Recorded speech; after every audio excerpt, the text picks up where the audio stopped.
Please stand for a moment of silence and pledge with Dr. Calnan.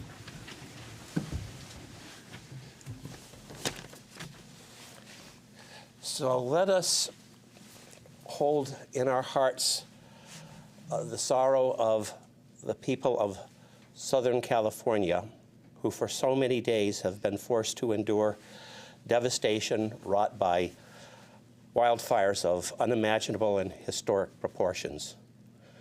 There, but for the grace of God, go I.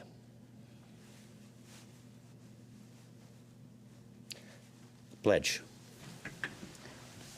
I pledge allegiance to the flag of the United States of America and to the republic for which it stands, one nation, under God, indivisible, with liberty and justice for all.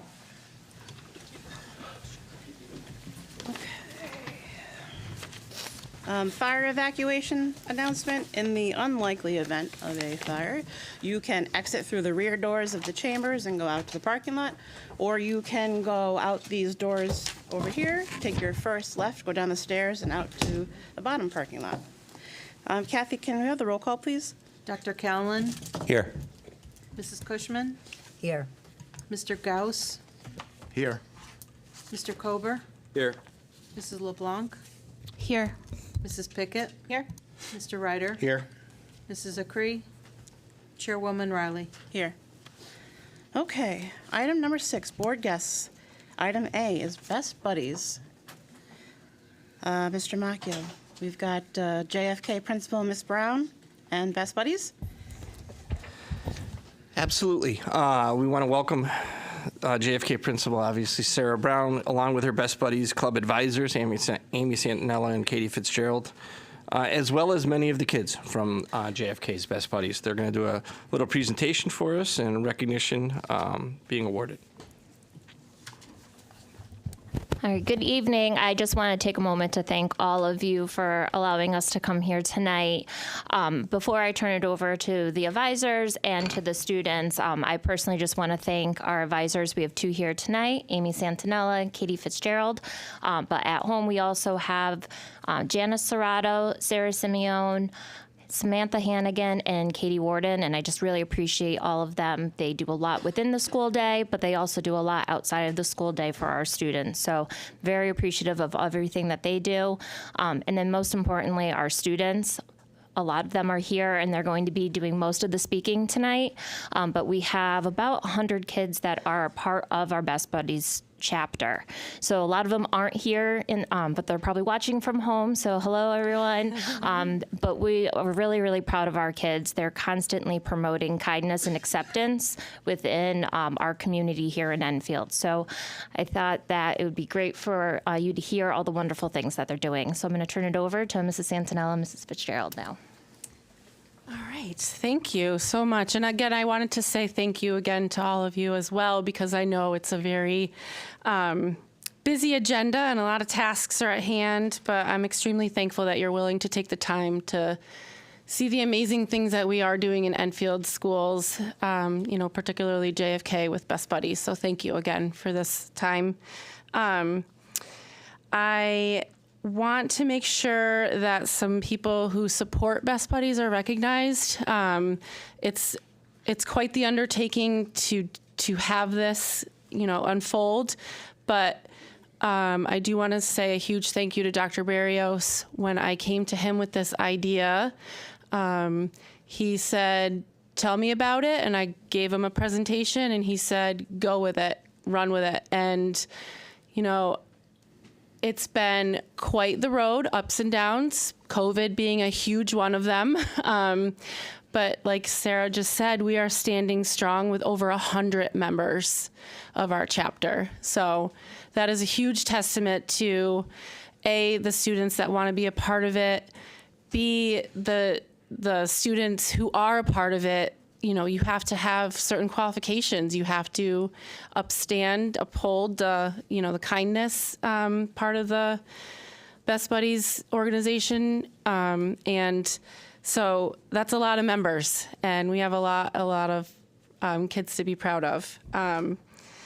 So I also want to say a huge thank you to our administration. Dr. Baylog does not miss a monthly event. He is, a big bright smile when he comes in and sees what we're all doing. Mr. Yakabuchi, he can rock some pretty crazy socks for us.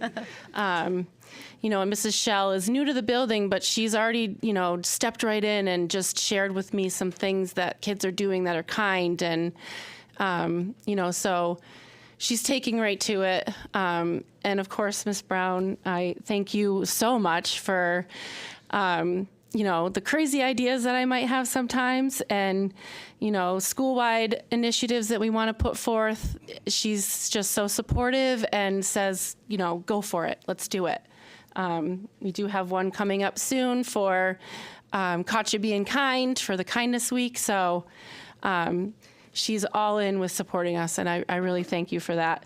Someone did say to me once, school, academics, it's, it's all very important, but the one time we meet a month and have these social activities, you can't replace what those moments teach these kids, these social opportunities.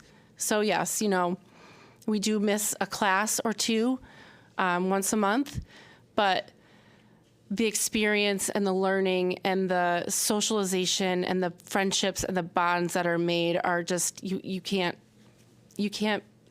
make that up. You can't teach that. It just happens. So again, thank you for the support of that. And, obviously the JFK faculty, because I do have to pull some kids out of class, once a month, but they are very supportive, very accommodating, even to the fact of, moving labs so that the student can do the lab another period or, whatever needs to happen to get these kids to these events. So very thankful for all the support we have at JFK. So that's briefly like where we come from, what we're doing over at JFK. And I'm going to pass it over. I do want to say we do have part of Best Buddies also is the leadership. So we have our president here. Aubrey, stand up. We have our president here. We have our treasurer here, Maggie. We have our communications director, Elle Liver. Vice President Aubrey Pellegrini. Yep. And we have our events planner, Michaela Howarth. So we have quite the leadership team, and I cannot go without introducing our buddy ambassador, who is just simply amazing, and that's Aiden. So I joke with Aiden because our buddy ambassador is pretty much like my boss. So he is in charge of making sure I am doing my job and making sure that these events are happening and that we are having fun. If an idea does not seem fun, he'll tell me for sure. So I really am thankful for the leadership team and all of the students that are here supporting this. So thank you. All right, and I have some parents too. I love it. We're quite a community. All right. So there's going to be some students coming up, so it'll be a little back and forth, but we'll try to go as fast as possible. I know there's a lot on the agenda.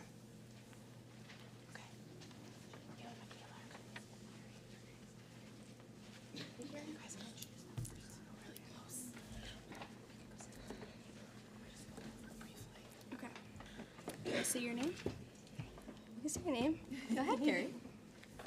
Okay, go ahead. Say Carrie. Okay.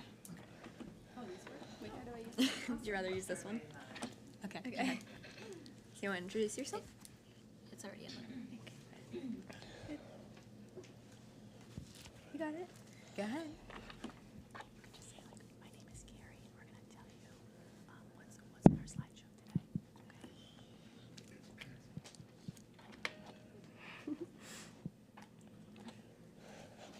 Do you want me to go first? Do you want to phone a friend? Do you want me to go first? Okay. My name is Michaela, and today we're going to be going over what we are going to be showing in this presentation.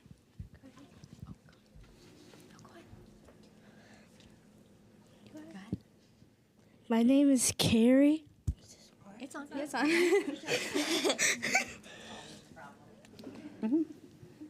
And do you want to share what we're going to be doing?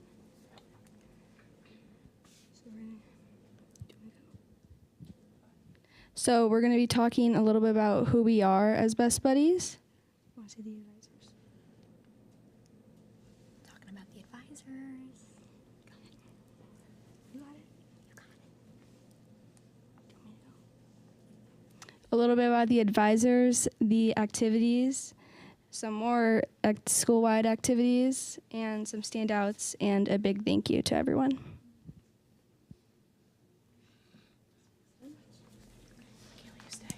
Okay. You can all stay if you want. Do you want to read or do you want me to read it? Go. I'll read it. Oh, okay. Good job, Carrie. You did a great job. Can you hand that? Yeah.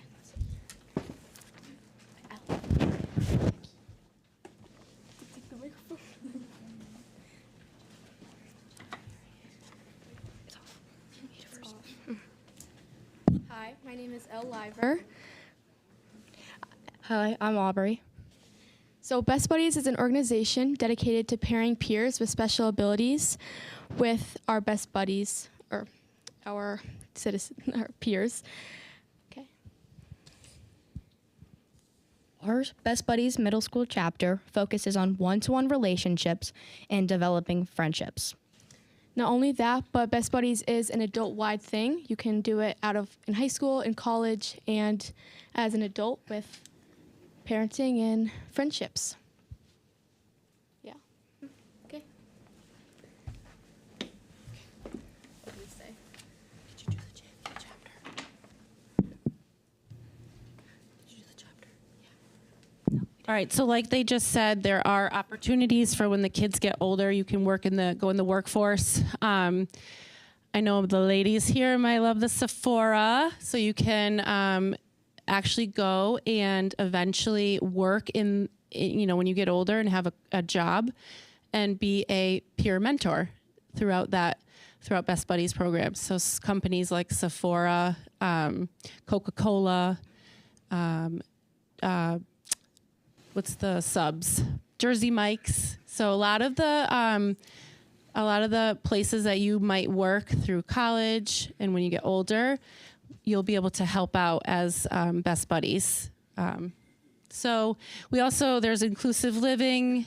They've actually provide family support for individuals with intellectual development disabilities. So Best Buddies could be a lifelong program for many students. There's many opportunities throughout their life if they want it to be that. Did you want to talk about JFK's chapter? JFK Middle School is one of 522 middle school chapters in the nation. And I just looked this up. We're actually one of 32 in Connecticut. So the JFK chapter also fosters one-to-one friendships between middle school students with and without disabilities. All right. Good job. You guys can switch. All right. Let me see here. So I'm going to take this slide only because it is never and never will be a one-woman job. I cannot do this without the ladies in this picture. Mrs. Simeone and I are so lucky to have just the support, the camaraderie that we have, that we work so well together. We have Mrs. Hannigan, who is a 6th grade teacher, and she brings a wealth of knowledge as she did Best Buddies in college at Central. So she's able to share a lot of ideas that way. I have Katie Fitzgerald, Mrs. Fitzgerald, also a 6th grade teacher. Again, I just can't say enough about their support. Mrs. Warden is new to us this year. She just loved what we're doing, and she has jumped right in and, you know, she learned a lot during the craft fair for sure. But just, you know, a huge support. And then Mrs. Serrato, who is a STEAM teacher, 6th grade, she is a huge support in getting to know, helping us to recruit some of the 6th graders. You know, she sees a lot of them in the building and is able to tell me or tell the other advisors, hey, this is a great kiddo. We really want, you know, this person to join. So again, I cannot thank them enough. I hope it comes across to you all that I could never do this alone. Yes, it was like something that I brainstormed in 2019 and was like, let's do this. But how it's grown and, you know, how much people love it, I could never do it by myself. So thank you again for being here tonight with me. And I know there's advisors at home watching with their little ones. And so thank you.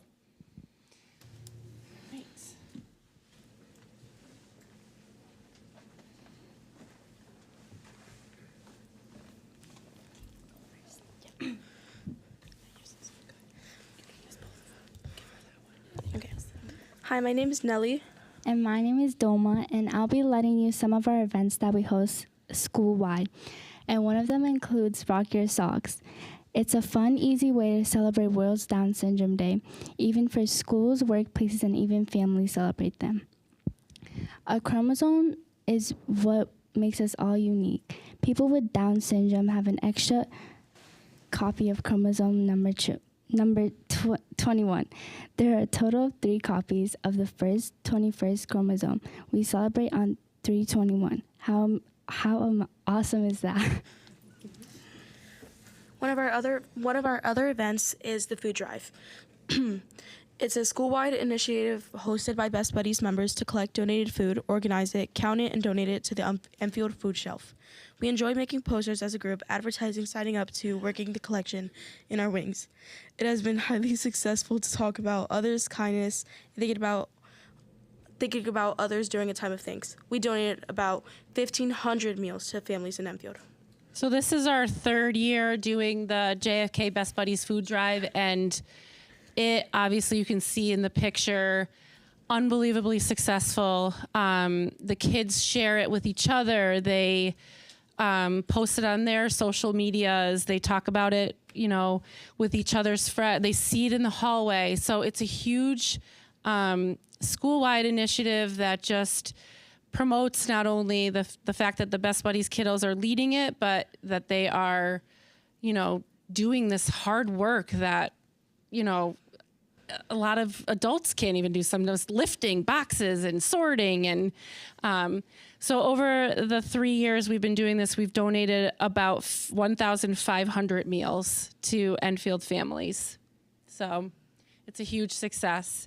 For our Rock Your Socks, I do want to point out that we had elementary schools participate last year, which was awesome. They reached out to us at Best Buddies and said, hey, how can we support you? What can we do? And I said, we will whip up some banners for you and you can hang them in your schools. And I believe the elementary schools donated a little over $500 split between the middle school and the high school. So very cool to get other schools involved in this. And, you know, again, spread the word about just kindness, inclusion, and making sure that everybody feels a part of their community.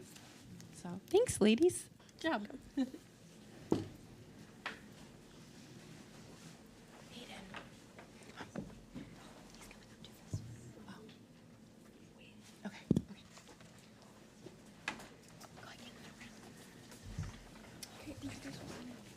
You. Who's going first? So another one of our events that's more like, I'm Maggie, by the way. Another one of our events that's like not so much school as it is like an outside event, and a lot more schools in our state participate in it. is the Friendship Walk. So the Best Buddies Friendship Walk is the leading walk in the country supporting inclusion for people with intellectual and developmental disabilities. There have been over 50,000 participants in over 80 walks across the globe to support the Best Buddies programs. The money raised helps fund programs, schools, workplaces, and our communities. JFK has been committed to the Friendship Walk for 3 consecutive years, and we have raised just over $10,000. We raised this money to give back to our programs, so it's like a funding for Best Buddies. And I've actually been to all 3 of the walks that our school has been to, even when I wasn't in Best Buddies, because my mom, Miss Fitzgerald, would take me. Yeah, so I would go with her. And then moving on to our lovely ladies with the craft fair. We make crafts as friends in the weeks leading up to the sale. We package items with tying bows and putting on labels, having these items affordable for classmates and staff to be able to give and purchase to give to someone special in their life. Wait, okay. Practice the act of giving to others, practice setting up stores, practice working with money, and helping customers. The money we raised helps to fund monthly events with supplies, snacks, activities, and craft items. That was so easy. Good job. And then in the middle, we just talk about our social activities. Again, that important piece of being together, learning from each other, doing crafts, laughing, having fun. So. Introduce yourself. Introduce yourself. I'm Enid. I'm Aim. Remember, you talk about like the social activity.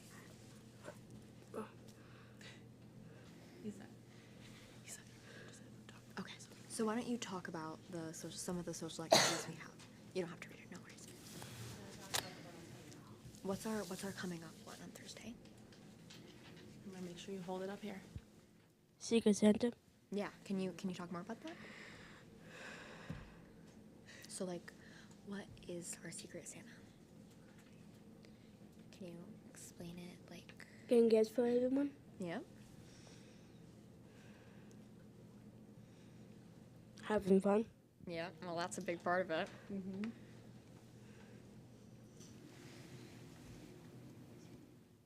Is it Being social. Yep. Social, definitely. What was one of your favorite events that you did?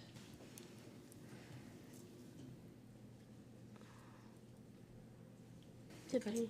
It could have been last year or this year. We painting rocks. Yeah, that was fun. Painted lots of rocks. Yeah. And then we went outside and played in the yard. Yes. Good? Yeah. Okay. Good job. Good job, Aiden. Thank you. She's got her own. It's okay. Hi, my name's Iman.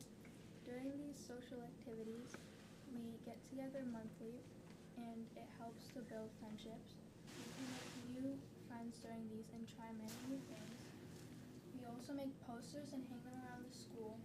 These posters teach about patience and kindness, and while doing these, we are learning from one another. Nice job. All right, let's go. Switch. Do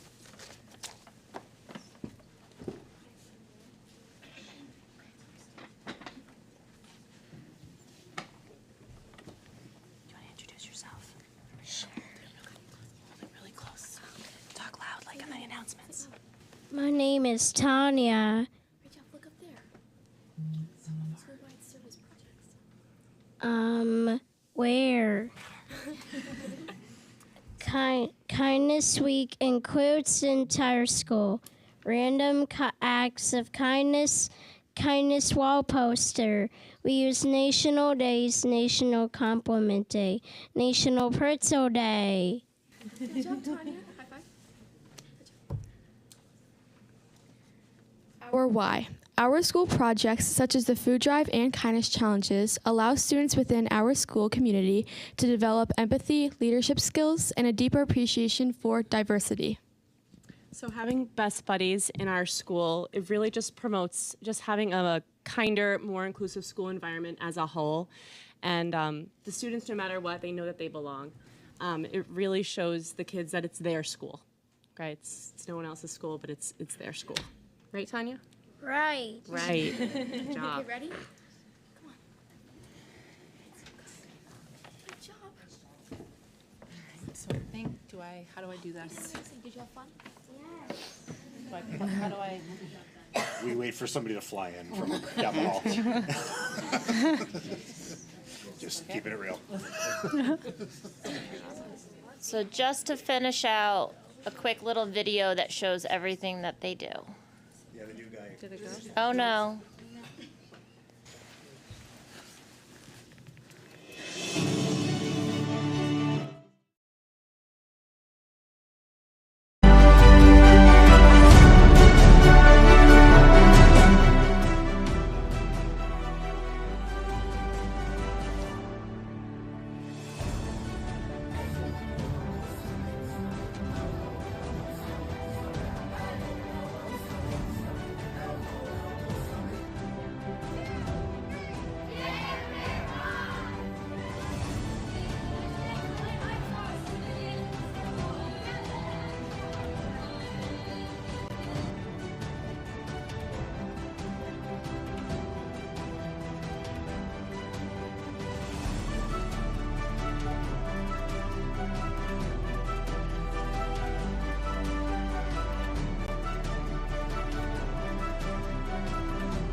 Just stop.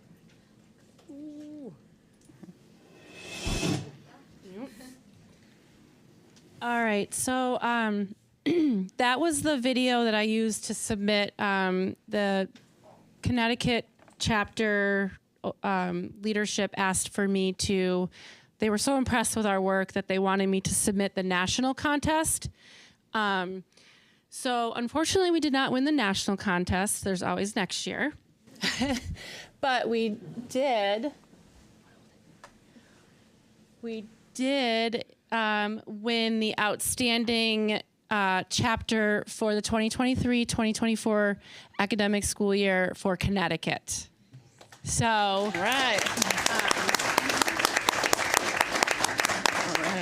it was an enormous surprise. I had absolutely no idea. I actually thought I was in a little bit of trouble because I didn't have all of my members signed up in time. So, but no, it was an announcement. She was, Katie, her name is Katie, was there to announce the award. So I was very shocked. And Aiden, what did you do? Push up. I said no push-ups tonight, Aiden. But he was so excited, he got down and did like 5 push-ups, like that. So, or 10.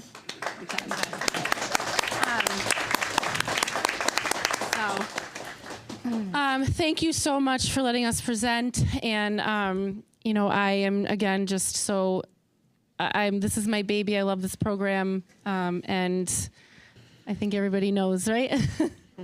So there's a few pictures. We made the newspaper. We had a llama here. You know, we get to have some fun.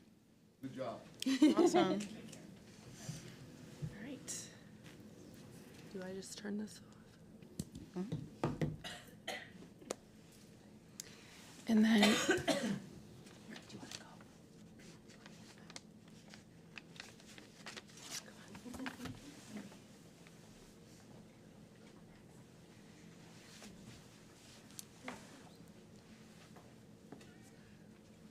We have some stickers for them. We're going to hand out, no, this way.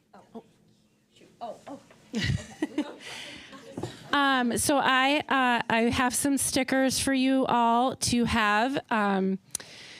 Unfortunately, they're not waterproof. So, oh, of course. You know what? Thanks, I got Aiden. the big bosses over here. Thank you very much. So we learned the hard way that they are not waterproof. So, unfortunately, you can't put them through the dishwasher. But thank you for your support. Thank you, all of you, for listening and supporting. And this says proud supporter. So use it, wear it, put it on, wear it with pride. Awesome. All right. Thank you. Well, can we ask questions? Of course. Okay, so any questions, comments? Ms. Pickett? I just have a couple of quick things. First, thank you so much. Thank you all so much for being here. It's late. It's not always the greatest thing to be here at a Board of Ed meeting, but really appreciate you all being here. Thank you for the hard work of the staff. I do just want to clarify a couple of things. So this was just about Best Buddies at JFK, but we are doing some work, I know at least at Eli Whitney, maybe dabbling in some Best Buddies kind of work. And I know our high school does some Best Buddies, and through our coursework, we're doing a lot through like inclusion. So I just want to like make some of those important connections because I think building a community is really important. So 100 students at JFK doesn't include the high school or the other work that we're doing. No. And then the other piece that I just wanted to share that I think that this is great connection to our Portrait of a Graduate work. I think we should be building on this, that the membership that you have at JFK does matter. So you mentioned 100 students, that's a lot. And that's 100 students who probably have time to be able to like dedicate and say yes. And I'm sure you have many more who are supporters and allies in the work that aren't official members. Absolutely, yes. And I think that models to our community what we need to be modeling, that belonging and acceptance and inclusion and representation matters. So I recognized this as a mom yesterday, that your impact is greater than you think. It has a ripple effect. So thank you for every day modeling that as adults and students in our community. And I thank you for that. So thanks. Thank you. Working together with Enfield High to be doing a joint fundraiser coming in March. And thankfully, we were able to keep it going at Enfield High with Miss Amanda Young and Miss Abernathy. So they are teaming up over there to get it going and back up and running. So yes, we're very happy about that. And then Eli Whitney did just start their chapter as well. So I'm very excited about that. Awesome. Dr. Callan? Congratulations. This is a really wonderful and inspiring Thank you so program. much. I was so shocked. You probably mentioned it and I just missed it, but how many years have you been in Enfield now at the junior high? Teaching, I started in 2017. Oh, I was talking about the program. Starting the program, there was some leadership change, so I had the idea, I wanted to get it going, but then the principalship changed, so when Dr. Barrios was settled, I sort of said to him, hey, I have an idea, I really want to get this going, and that was in 2018. It sort of was a rocky start because of COVID, but we were able to make it happen during COVID. It was not 100 members strong, but it definitely was happening virtually. I had a few paraprofessionals who were helping. They were phenomenal, and Mrs. Simeone and I driving all over Enfield, dropping off bingo cards to homes and doing secret gift swaps with families. And so, yeah, we made it happen, but it's been it's been growing ever since. So This idea was brewing in your mind for years before. But I just also wanted to really compliment you on the philosophy behind this program, because all kids thrive when children of all developmental stages are able to mix together, especially on projects as worthy as the ones that you've been discussing. So again, congratulations. Thank you so much. Thank you. Thank you, Dr. Calhoun. Ms. Cushman?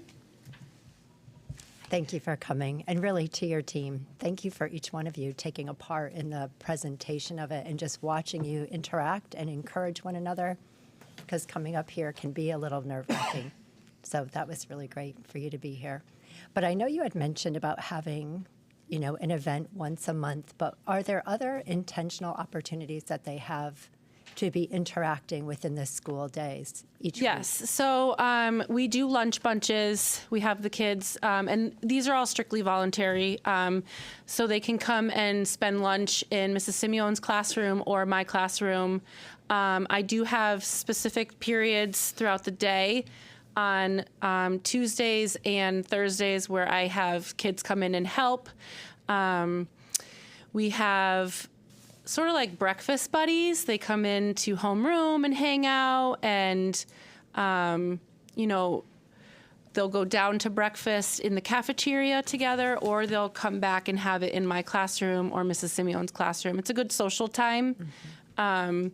I do offer some after-school opportunities for poster making, or gathering materials, or preparing other, things for the events. But we are trying to brainstorm some more. But Lunch Bunch seems to be a really big hit. Breakfast Buddies, because, that's not taking away from the academic schedule, but they're still able to, spend time with each other and see each other. And there's nothing like a good fist bump in the hallway and like a good chuckle during passing time, and that all those things count, and it really does show. So thank you. Thanks. Mr. Coburn? All right, so I'll echo everybody up here. Thank you guys for coming out. It is a school night. To the students that spoke, public speaking can be hard sometimes, so we appreciate you guys coming out. And then, of course, for everything you guys do for the community and stuff like that. So the only question I had, I know you guys mentioned, you have the 100 members, and it's voluntarily that students join. Does a student, can they just show up? I know you mentioned you guys are looking for like certain qualities. Do they come in off referrals, or do you need like a teacher to kind of like Yeah, I was hoping someone would ask that question, only because it does really matter. This is a national organization, so there are guidelines that you have to follow. Obviously, the student needs to be eligible, grades-wise. And if you're missing one class per month, that student has to be able to keep up with the work that they're missing and maintain good grades and maintain, that responsibility of being able to do that work if they miss it for that class period. There is an application process where we do fill out, the students do fill out specific questions. They talk about what they could bring to the chapter. There is also, how do you want to say, like, behavior guidelines. There's communication between the teachers within the school. We have a Teams page with the students, and they're responsible for following along. They have attendance. We have one after-school meeting a month that the students have to attend. They can only have, if they have 2 absences, they can't have more than that, since we only meet once a month. So there's, attendance. There's grades, definitely some guidelines that we do have to follow. But, overall, I want it to come from their heart. I'm not forcing anyone to do anything. I want them to be there because they love it. They want to make these connections. They want to be a part of this. So if it's like, oh, we have a meeting, it's like, all right, well, do you really want to be at the meeting, or do you want to just hang out? So we got to decipher between the kids that want, the real work from this and the real relationships and the real, bonding, or the hangout piece. So it does matter. And, you could ask any of them. It's a commitment. And I think it's, the kids that are here tonight, they are committed because they want this. They want to be here. So it does take time out of their lives as well. So it's a lot. And, there's some students, some kids that are just not interested in any of that. So that's fine. Yeah, no, and that makes perfect sense, and that's kind of what I expected. But it was just Yeah. nice to hear it. And obviously you're always looking for volunteers, but like you said, you got to be able to maintain the grade point average, and you can't be getting in Yes. trouble. And if you're offering Absolutely. privileges like they can have lunch in your classroom, obviously you don't want the kids that are gonna skip and go missing. So it makes perfect sense, and I'm glad for all you They guys have to do. be and- good role models too. Yes. Exactly. And we sort of, we have an informational meeting at the beginning of the year, and we go over all of that. And, I think kids decide from there if they're going to apply. And then once they apply, we, as a committee, go through. And, that involves Ms. Brown as well, and making sure that, these kids are doing the right thing, even when no one's looking. Because Yeah. that's really the biggest, integrity piece, too. That's awesome. All right, thank you guys. Thank you. Anybody else? Mr. Ryder? I'll be very brief, but Mrs. Santinella, you're like a kaleidoscope, and you're sharing all your light with your staff helpers and your amazing students. But I just wanted to thank you for bringing us this idea and for being like the team captain for our Best Buddies. And I just want to make sure that She's the best team. I wanted to make sure that we thanked many you. ideas. Yeah, well, You're very generous with sharing your accolades, but without you bringing us to the table, we wouldn't have it. It might have come later on. It might not have come at all. So thank you. Thank you for everything you do for our kids. thank you. That's, again, thank you.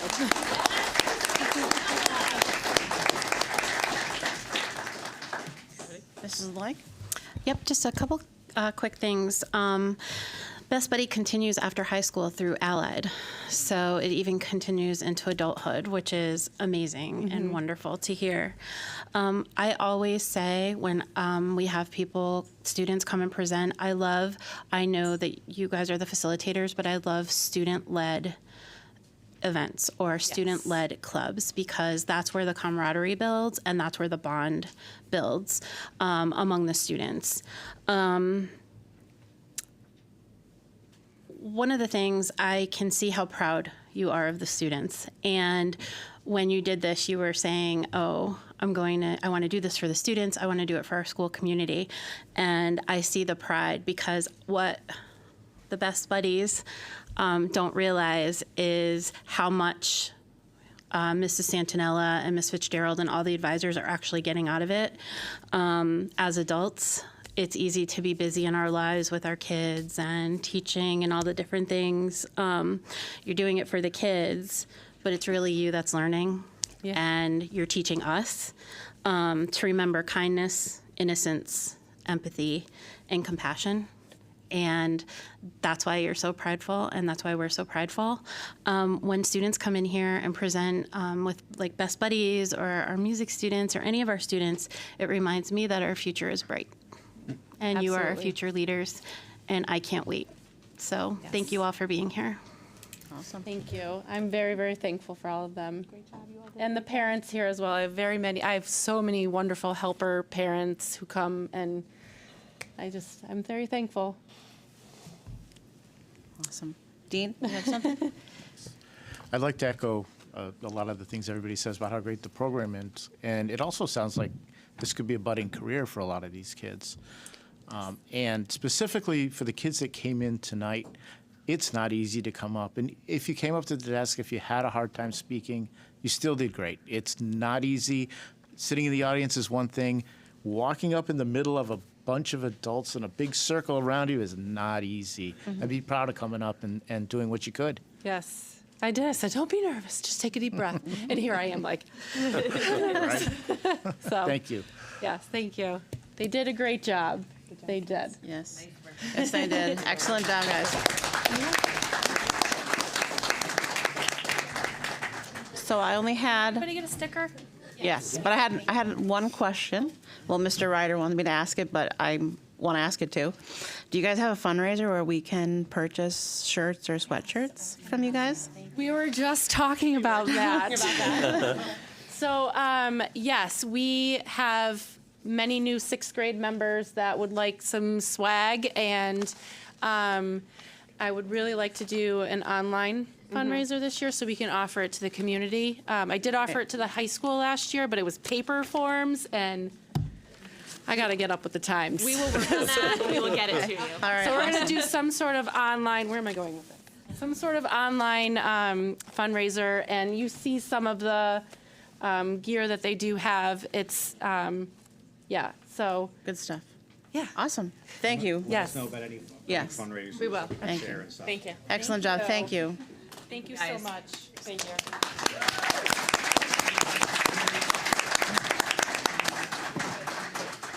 Is it okay if they, leave, or they gotta get to bed? Yeah, oh, they need to go to bed. Bedtime, you got school tomorrow. Anybody need a ride? Happy to help. Anybody home? All right, so we're gonna move on to item B, which is the tech replacement plan. So we're just going to transition. While everybody's exiting, we'll have Carrie transition and get her slideshow up, and then we'll go from there. Sounds good. Hey, Dr. Wiley.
Okay, so we're going to transition right into your technology replacement plan presentation. And Carrie Wiley is going to lead us through. So if you've been noticing, I've been trying to present or bring forward presenters who are going to directly be tied to the budget, which is obviously the next presentation.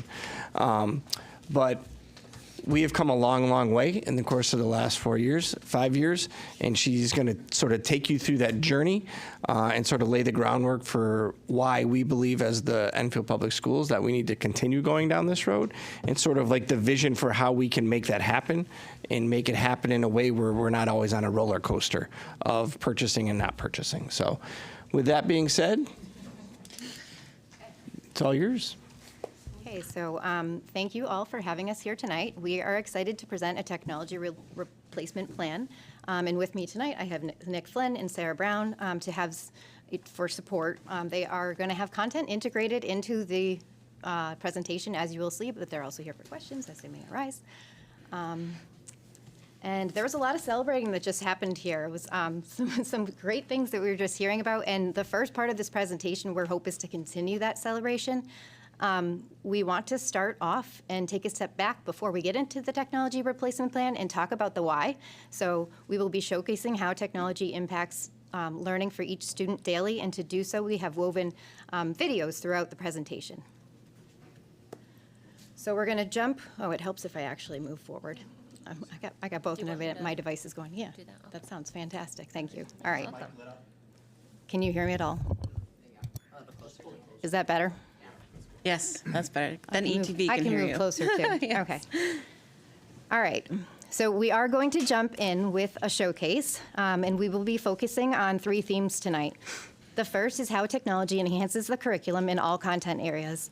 While we have heard very loudly from Jacqueline Valley about all the ways Stoll Early Learning Center elevates learning through technology, we are excited to have our curriculum directors highlight how EPS uses technology in innovative ways to support our students at all levels in the arts, STEAM, humanities, and literacy achievement. So in the next slides, you will hear success stories from our guest presenters. First, you're going to hear from Mark Doobie and Chris Ponte. Then you're going to hear from Joel Sine and Nick Flynn, who is also here tonight. So I've already talked too much. Let's get right into hearing from the directors. Hit it one more time. Hello, I'm Mark Doobie, the Director of Arts. I want to highlight why one-to-one iPads are invaluable for all students in our K-12 programs. In visual arts, iPads allow students to create digital portfolios to track their artistic development over time. They also provide access to tools for creating stunning digital artwork, aligning with modern industry standards. In music education, iPads empower students to enhance their musical literacy through interactive apps and provide opportunities for self-evaluation of their performances. Students also create, perform, critique, and record electronic music compositions. In health and physical education, we use iPads to differentiate instruction, enrich learning experiences, and enhance the delivery of critical concepts that empower students to live healthy and active lives. With one-to-one iPads, we're equipping students with tools to explore, create, and succeed across all disciplines. Thanks to Mr. Doobie. Our next presentation, we will hear from Chris Ponte, our STEAM director, and we're going to learn about technology's impact on learning and science. Within the video, we also have 4 guest student speakers to show you how they use podcasts in a creative way in order to document their learning. So thanks to our 4 students for allowing them to show a small portion of their podcasts. Go ahead. Our science classrooms utilize one-to-one devices to engage students in applying the science and engineering practices. During their concussion-preventing helmets egg drop performance task, grade 6 students take photos of their eggs post-drop to evaluate which brain lobes would be most impacted and predict which symptoms one would likely experience. The video feature of the iPad is a great way for students to model their understanding of phenomenon, which is demonstrated in this hexagonal thinking approach. The following grade 8 students created their own podcasts communicating scientific information on atoms and molecules. Hey guys, welcome back to Molecules and Atoms Part 2. What are we learning about? Today we'll be talking about how to build molecules. So, how are we going to do that? You start with a couple of atoms, and they get connected together with like protons, neutrons, and electrons. And they are basically the building blocks to make molecules. So when you have... What's up, guys? Today we're back with another episode on the podcast. Boys. Yes. So what are we doing today? In today's episode, we're going to be talking about atoms and molecules and the periodic table of elements. Stuff along those lines, you know? Here's quick little go over. Quick little glimpse. Just to go over a few, like the common ones: hydrogen, helium, nitrogen, oxygen. Some of the common stuff, you know, like 4 elements that are found in the body: hydrogen, oxygen, carbon, and nitrogen. Those are just 4 common elements that are 99% of our body is made out of that. We'll be talking. Using our Vernier wireless probes, these chemistry students were able to track the temperature over time of different chemical reactions on their devices. Data can efficiently be analyzed and then incorporated into lab reports or presentations. Through the use of technology, we empower our students to personalize learning in creative and authentic ways.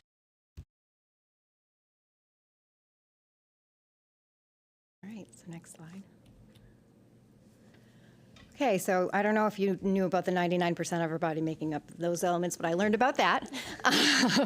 We are going to hear 2 more examples, but before we do, I do want to take a step back and go down memory lane for a minute and think about how exactly did we get to becoming a one-to-one district.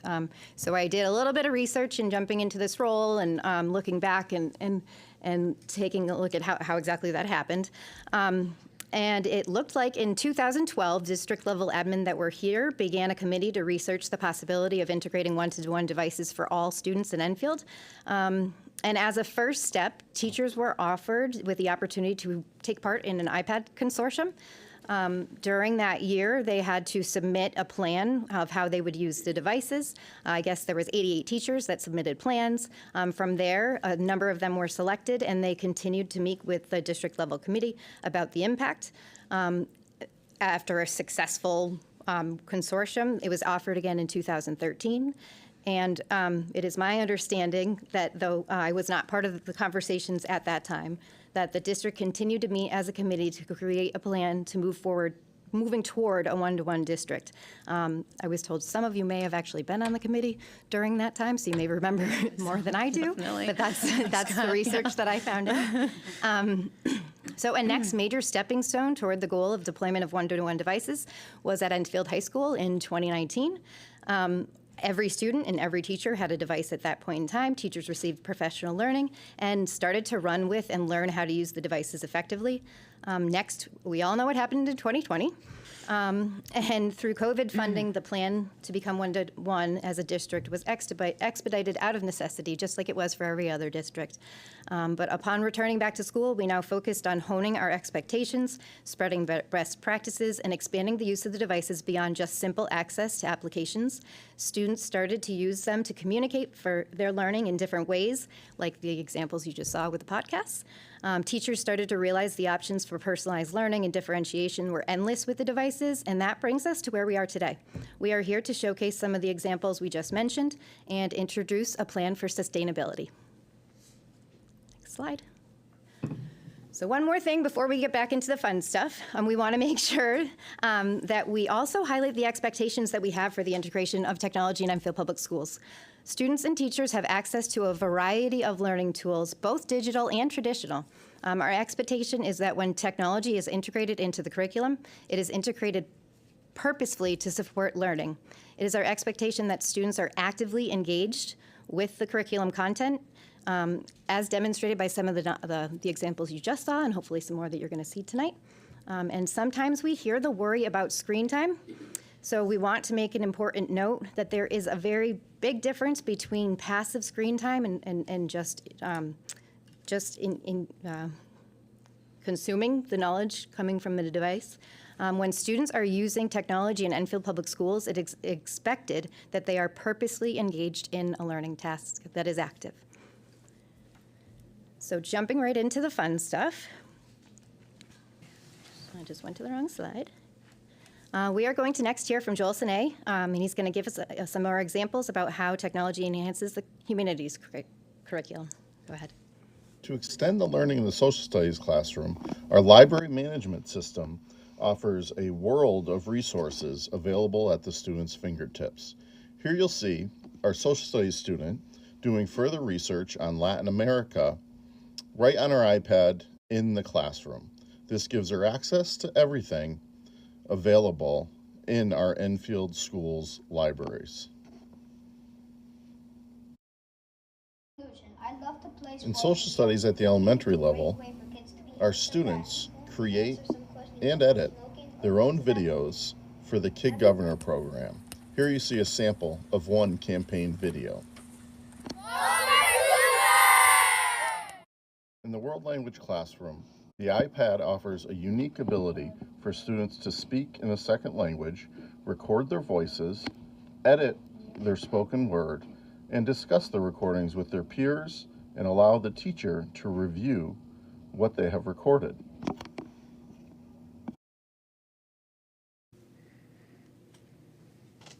Okay, so thank you to Mr. Sine. Next, we will hear from Mr. Flynn, who is also right here, about how our one-to-one technology supports literacy achievement. In our elementary classrooms, one-to-one technology is transforming literacy. Teaching and learning are more efficient than ever thanks to some of the features of our new curriculum, Into Reading, and its online platform, ED. With digital assessments, teachers can quickly check understanding and adjust instruction by creating assignments through the ED platform. Data is available instantly to optimize analysis of learning and planning next steps.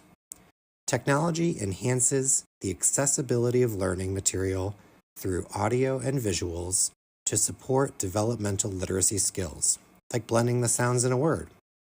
Videos are paired with text for a multimedia learning experience. Our kindergartners are big fans of Alpha Friends, which are videos that help teach them alphabet knowledge through songs and animal visuals. Our devices greatly support differentiation when teachers personalize learning, meeting students where they are and helping them succeed at their own pace. Assignments, skill practice, and accessibility tools are readily available to meet students' individual needs and monitor their progress along the way. Students have instant access to digital tools and resources, such as e-libraries, that feature titles aligned to their learning module theme, topics of interest, and reading skill, helping students become competent and responsible users of technology propels our vision for every student to be a reader and to be college and career ready. All right, so we would like to thank again Mr. Sine, Mr. Doobie, Mr. Ponte, and Mr. Flynn for highlighting how technology enhances the curriculum. The next focus that we would like to demonstrate tonight is how technology personalizes student learning. And this time we're going to hear from 3 of our building leaders. We're going to hear from Dr. Kristen Fitzsimmons, Andrew Dupere, and Sarah Brown. Hi, Enfields community. This is Kristen Fitzsimmons, principal at Hazardville Memorial School. In order to engage all of our learners, we offer a variety of tools for them to think through and document their ideas. From hands-on manipulatives to whiteboards to digital apps, students have a variety of ways to demonstrate and share their thinking. In combination with Apple Classroom, the iPads take this one step further. With the ability to easily share their iPad screen, Apple Classroom elevates student communication and collaboration, helping them to make connections and expand their thinking. Hi, my name is Amber Venutzos. I am one of the 2nd grade teachers at Hazardville Memorial. Apple Classroom allows me to share their individual screens really easily so that they can see each other's work. It has been really naturally engaging for all of the students because they're very excited to see their work show up on the big screen, and it has engaged students in a lot of extra discussion about different problem-solving strategies and things that we have come across. Apologies, I should have said how Amber was also going to be highlighting how important this work is. So thank you very much, Amber, grade 2 teacher, Mrs. Amber Venutzos, grade 2 teacher at HMS. Okay, in our next example, we are going to hear from Andrew Dupere, principal at Prudence Crandall Elementary School, about how our teams helps to elevate instructional feedback. Hi, my name is Andrew Dupere, and I'm the principal at Prudence Crandall Elementary School. I want to highlight why the one-to-one iPads are an incredible resource for collaboration in schools today, especially here in Enfield. Over the course of the last 5 years, we have compiled a variety of approved apps and resources to help push our students forward. One tool to increase student-teacher collaboration is Microsoft Teams. Teams provides an easy and effective way for students and teachers to stay connected. Whether they are using it in the classroom or learning from home, using Teams on the iPad, students can complete assignments directly assigned by their teacher, collaborate on group projects, and actively participate in the learning process. After a lesson, teachers can provide immediate feedback on assignments, while students can respond instantly, ensuring ongoing engagement and communication. By providing the resources, the iPad becomes a powerful tool that prepares students for the collaborative nature of future workplaces while keeping education flexible and accessible. Okay, and last but not least, we are going to hear from Sarah Brown and Joel Sine about how technology at JFK is making an impact on both engagement and differentiation.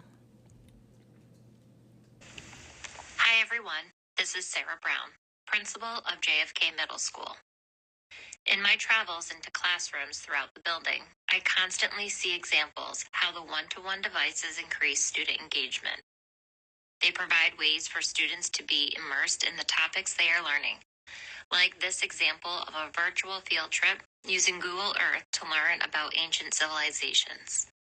Students in the social studies classroom use the class notebook to jump off into a virtual field trip posted by their teacher. Follow along as a student does a field trip to Machu Picchu in Peru. She will respond to questions after the activity.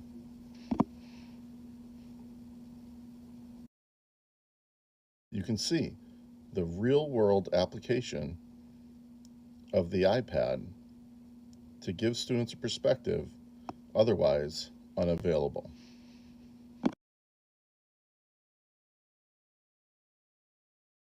Another theme that I see is how the iPads provide opportunities for differentiation. For example, in mathematics, students take a diagnostic, which identifies their progress towards learning grade-level concepts. From the results, each student is assigned lessons that meet their current needs, whether it be extra support or enrichment. The activities are engaging and embedded with assisted technology. Teachers monitor student progress and can adjust instruction to meet student needs.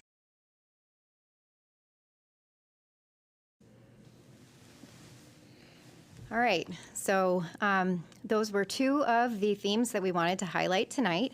And thank you for the opportunity through this presentation for us to document and think about our why. Thank you to our instructional leaders for the stories and examples of how our one-to-one technology enhances learning. And though we focused on those two main themes of curriculum enhancement and personalized learning, embedded within those stories we just heard were direct examples of other ways that technology elevates the skills and the topics that you see listed there, and that's just a subset. There's a lot more just besides those. And the last one, accommodation access to testing, district and state testing, leads us to our next and last showcase prior to us getting into the plan. So technology is, at this point in time, with a lot of the digital assessments that we have, an essential tool for assessment, and Mr. Flynn is going to take over for this slide. That's kind of short. Good evening. I'm going to take a moment to talk to you a little bit about how one-to-one technology is used as an essential pre-K to 12 assessment tool here in Enfield. There are several assessments that we take that are mandated state assessments and are presented digitally to students. To name a few, we have the Smarter Balanced Assessment, which students take in grades 3 through 8, that assesses English and mathematics. We have the NGSS, or the Next Generation Science Standards Assessment, which students take in grades 5, 8, and 11. We have, of course, the SAT and the pre-SAT, which helps give us information on how students are doing leading up to the SAT. All of our students who are identified multilingual learners also participate in the LAS-LINX Language Proficiency Assessment, which helps inform decision-making on services. And we also have state-approved universal screeners that assess reading skills, and the one that we use in Enfield is EasyCBM, which have a variety of subtests that measure various reading skills. In addition to that, our curriculum offers digital assessments as well. These are used, as I spoke a little bit about in my video, in ways to inform instruction for teachers, and so they can adjust based on how students are doing. When students take assessments digitally, it provides them with immediate feedback on how their students are doing, but students can also receive that feedback as well fairly quickly, so they know right away how they did on a particular task.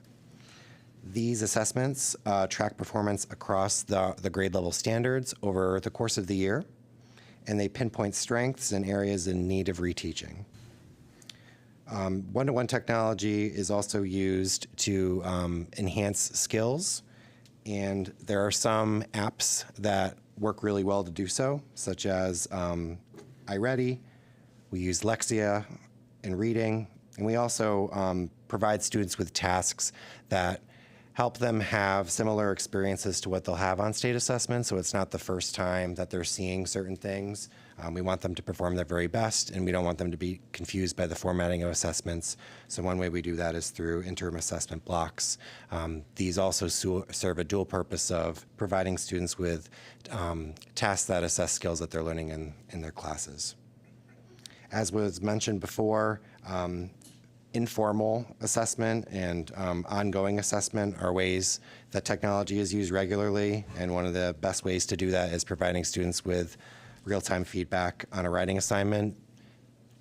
And there are a variety of screening and diagnostic assessments that can be available to students as well, so teachers can gain more understanding on their specific needs so they can help them in the classroom.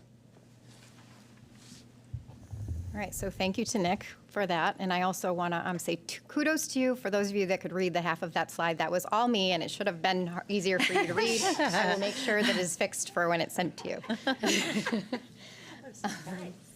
All right, so again, I'm going to thank you all for your engagement in our why. We will now be moving forward with the second part of our presentation. Can you guys hear me okay? Okay, the how. How we will be sustaining technology we have.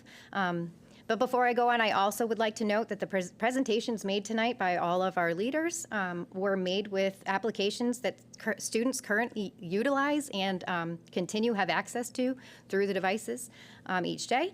So just wanted to make a little note about that. And so next we're going to hear about our plan for sustaining that. Okay. All right. So the focus of this presentation so far has been on the impact of our one-to-one devices at each level. But we also have other very important instructional technology spread throughout the district. At the top, you can see we have our one-to-one iPads, but we also have instructional displays throughout all of our PK through 12 classrooms. In our PK through 8 classrooms, those are TVs with Apple TVs. In our at our high school, it's the projectors with Apple TVs. We have specialty labs and courses that have iMacs that they need a little bit more power in order to do the things that they're doing within those courses.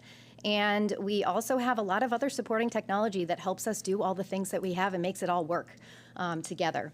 So though our focus was on that, it's important that we do have a bigger understanding of all the technology that we have across the district and all of the ways that it impacts teaching and learning. So as a reminder for that as well, in terms of historical funding. So we talked about before kind of our journey to become one-to-one, and we did talk about a little bit about funding. But the funding for the majority of the devices that we just listed were made possible, like we said, the one-to-one devices were made possible through COVID grant funding. But a lot of the other technology that was listed there at JFK and EHS was made possible through the building renovations. So that's a really important thing to consider. And our next step is to integrate consistent funding into the EPS budget to sustain access to the current opportunities of technology and supports that we have. Okay, so here's where we are. Our goal for this plan is sustainability and predictability. So if we think about just our one-to-one devices and where we all are right now with them, we have two groups that are on two different cycles. Our first group, which is about 2,900 iPads, is going into its 5th year. And our second group is about 2,900 iPads. It's going into its 4th year. And when you are thinking about a technology replacement plan, you really need to consider the lifespan of devices, as well as their ability to be supported on our network at a certain point. Even if the device is functioning, it wouldn't be allowed on our network for security purposes. So one of the first things that we thought about, or one first consideration, is that our previous cycles for replacement were 3-year plans, but that was also due to the funding that we had at the time. So one careful thought that we had when looking at these opportunities is whether or not we can extend that out in order to hopefully minimize the impact on the budget. So that was one careful thing that we were thinking about right away. And we also consider different financing options. So we've been thinking about this for a very long time. We looked into a plan to buy the devices outright. For instance, we considered a plan to purchase 1/5 of the devices, which is about 3 grade levels every year. A pro of that plan is that we could name a predictable cost, which was about $570,000 per year. However, in order to implement that plan, a subset of our devices would have needed to last 6 to 6 years, so which is pushing them past their end of life. So that comes with it, some issues that can arise. So we looked into other options at that point in time. And we saw that Apple has financing through Apple Financial Services. They offer schools 0% financing in order to support plans like the one we are talking about tonight. They also have education pricing, so they do give a little bit of a help with the cost of the devices. And we found in looking at these plans the ability to purchase more devices and spread out the cost so that So it made it so if we were going to go with one of these options, our devices wouldn't go past their expected lifespans. And then we also considered many different scenarios, whether we wanted to replace all 5,800 devices right now, whether we split them into groups of 2, 3, 4, 5, and we also considered different life cycles, like I spoke before, 3 years, 4 years, 5 years. So a lot of thought went into figuring out a plan that fits the needs best for Enfield Public Schools. And so tonight we are here and presenting a plan that we will phase in over the next 3 years that will include 2 groups. So we are going to stick, after all of that thought, with 2 groups. Each group will be on a 5-year cycle. So we will have one group starting with next school year, they will get new devices for the 25-26 school year. Our second group will keep the devices that they have. They will get new devices starting the 27-28 school year. The students will be using the iPads, I want to make sure this is clear because it's important, for a 5-year cycle. But a key for keeping all of the district's technology that we talked about before, the labs, all the supporting technology, we are going to pay for funding over a 4-year 0% cycle so that during the 5th year, the payment amount will be utilized to replace all the other instructional technology. So we are working towards making it so that all the technology that we have is on a cycle that's predictable. So to give you a little bit more details of what that looks like, our first group would be our grade 6 through 12 group.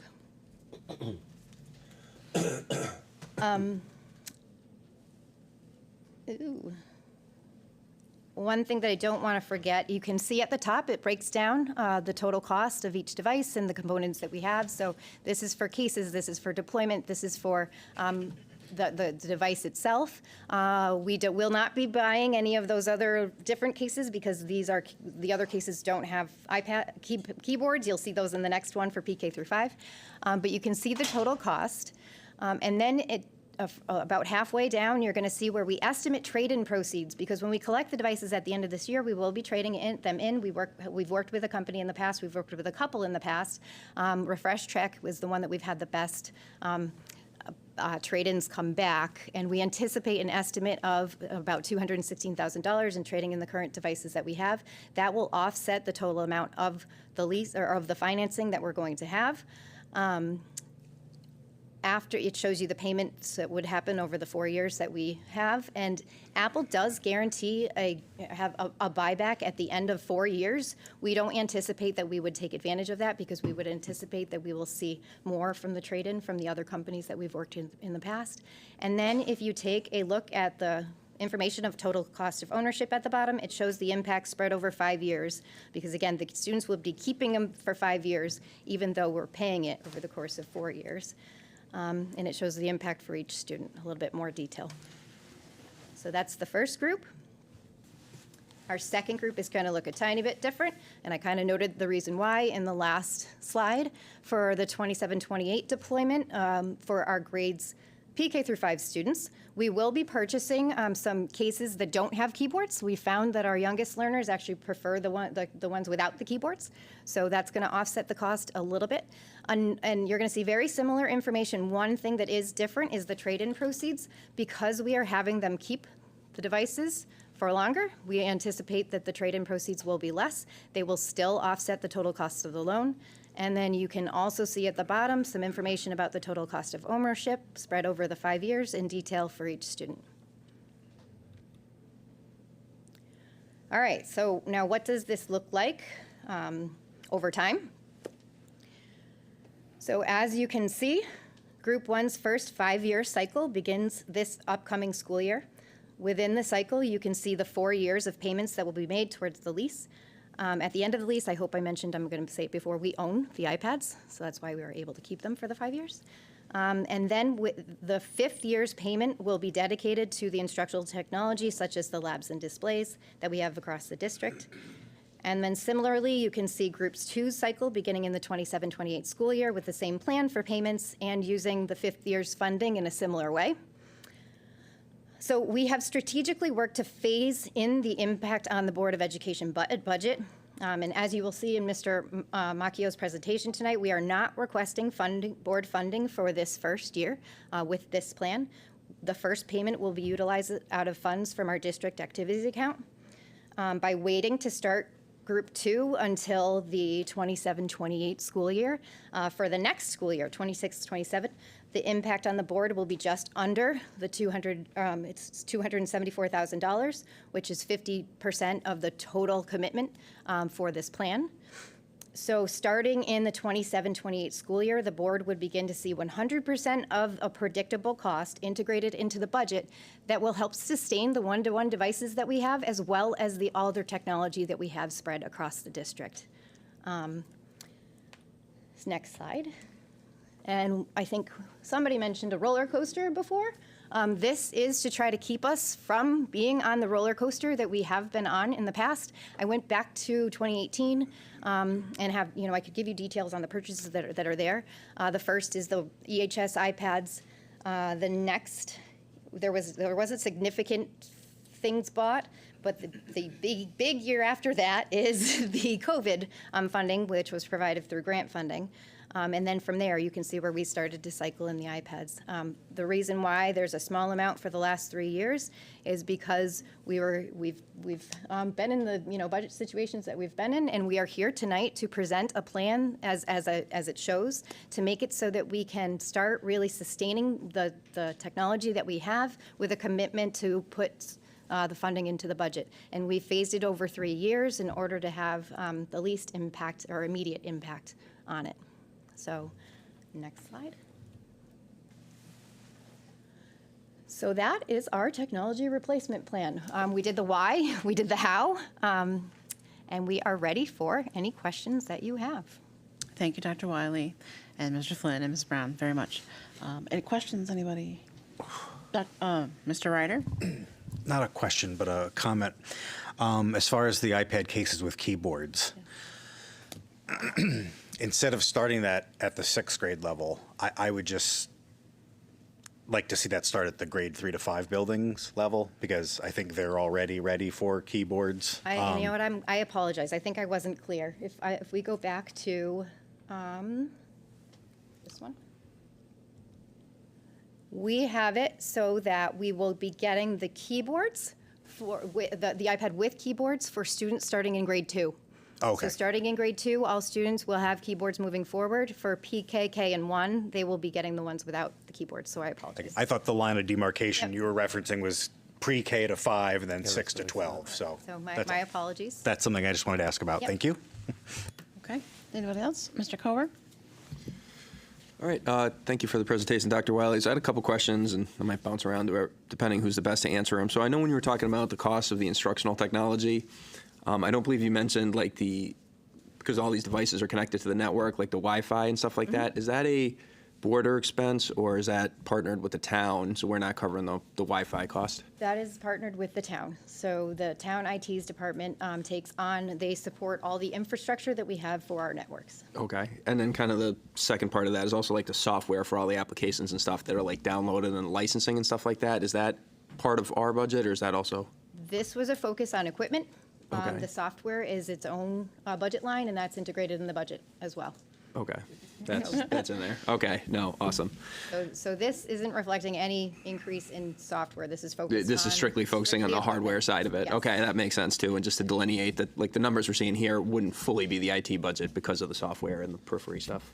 You'll notice when we go through the budget as well, and I'm not going to get to the granular detail this evening, but you'll notice within the budget there is a specific account line for the dollars that we send to the town for the infrastructure work. Okay. So it's not a clear town takes on full ownership of and pays for. It's we send them a portion of what it costs. Yeah, for it's them. part of that IT Yes. PC agreement that we Yes. have with them. Okay, just wanted to kind of clarify that. That makes sense. So, and then this also might be a question kind of possibly better directed at the superintendent, but I know the focus of this is kind of the feasibility of sustaining the one-to-one iPads. Have you guys considered or analyzed if we were to retrograde and move away from one-to-one iPads, at least at some of the younger grade levels, what that would look like? Well, I think the question has come up.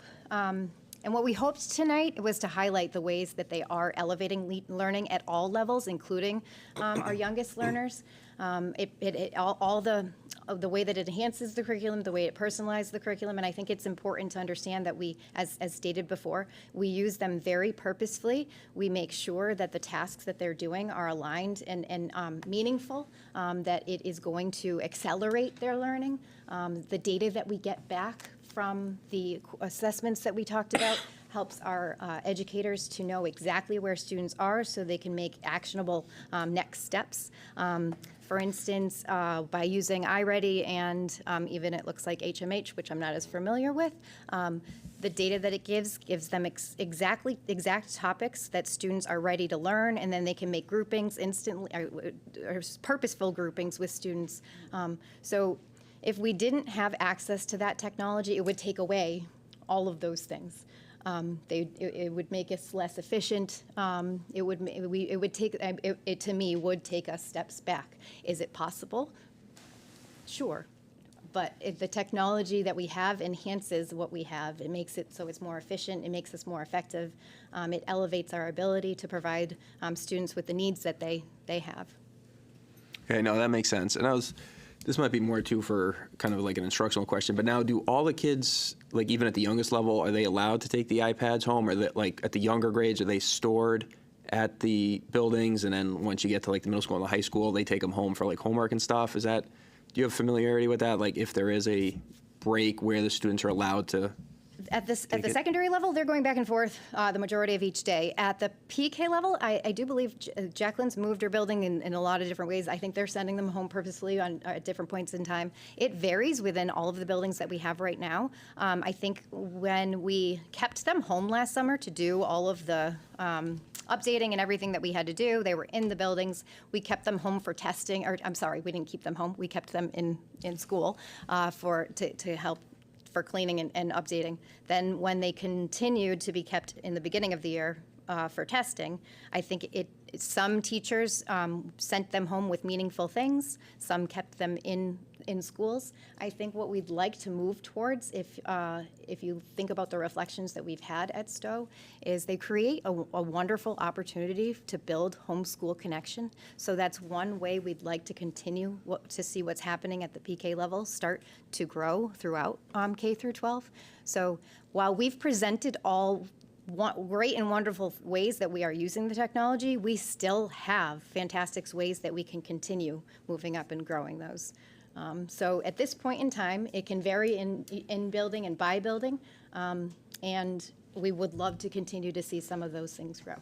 And I think that's a point of reflection for the district as we continue to move forward about, processes and procedures that are standardized.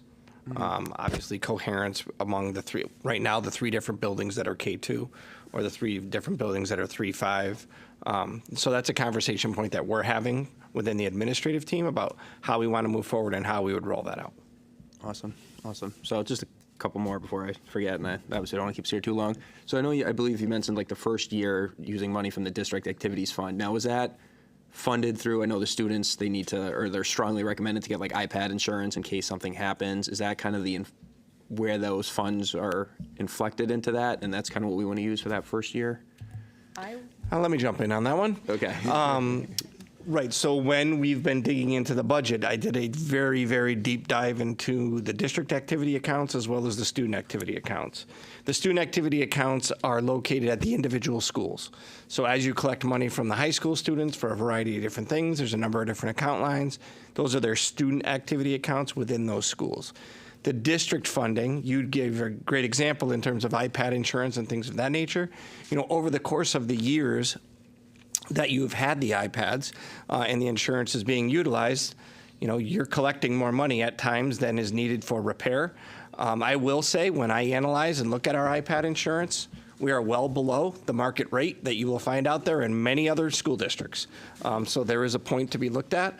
However, at the same time, what I noticed was that we had an accumulation that was in our district activity account. The likelihood of that accumulation is it came from the selling back of the iPads in the past, because that would not go back to an individual school, that would go back to the district level. So things of that nature is what we try to incorporate in, and why I feel as though the district technology activity account is a perfect use for the replacement of this first set of iPads. I will say, and it's within my budget, but oh well, we're talking technology.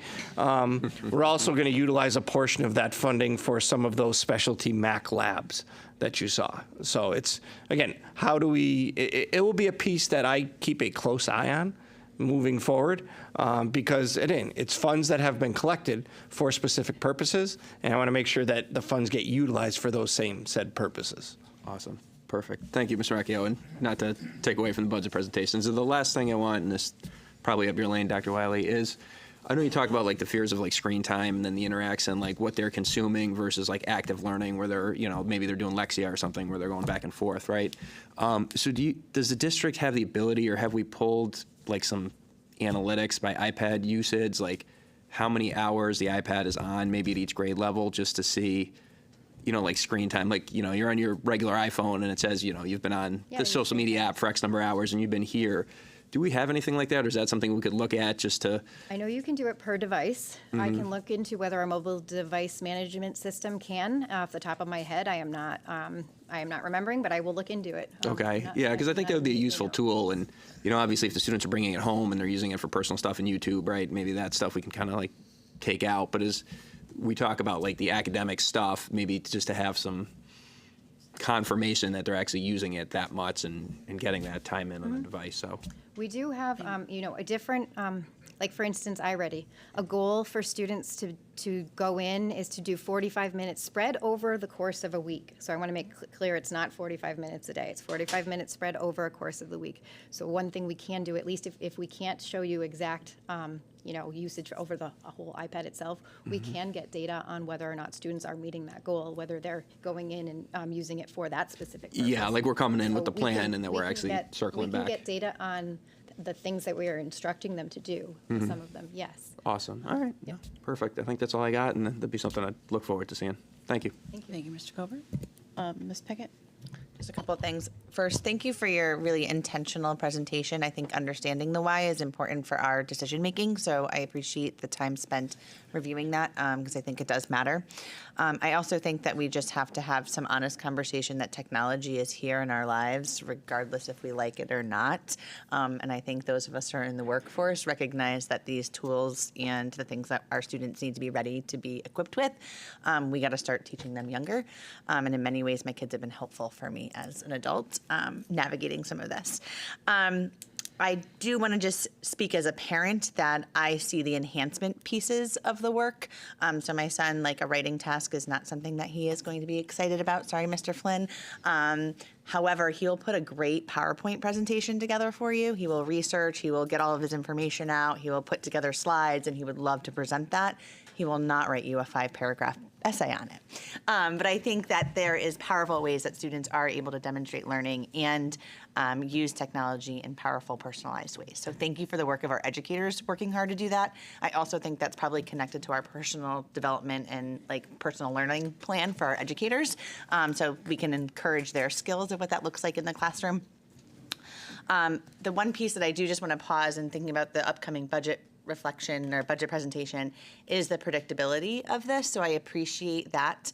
Part of me is a little feeling like, we're late in the game. I wish we would have like had this mapped out so we could have been making some of these decisions along the way. I appreciate the effort of the historical look and how transparent you are about what the process is and what we're looking to do.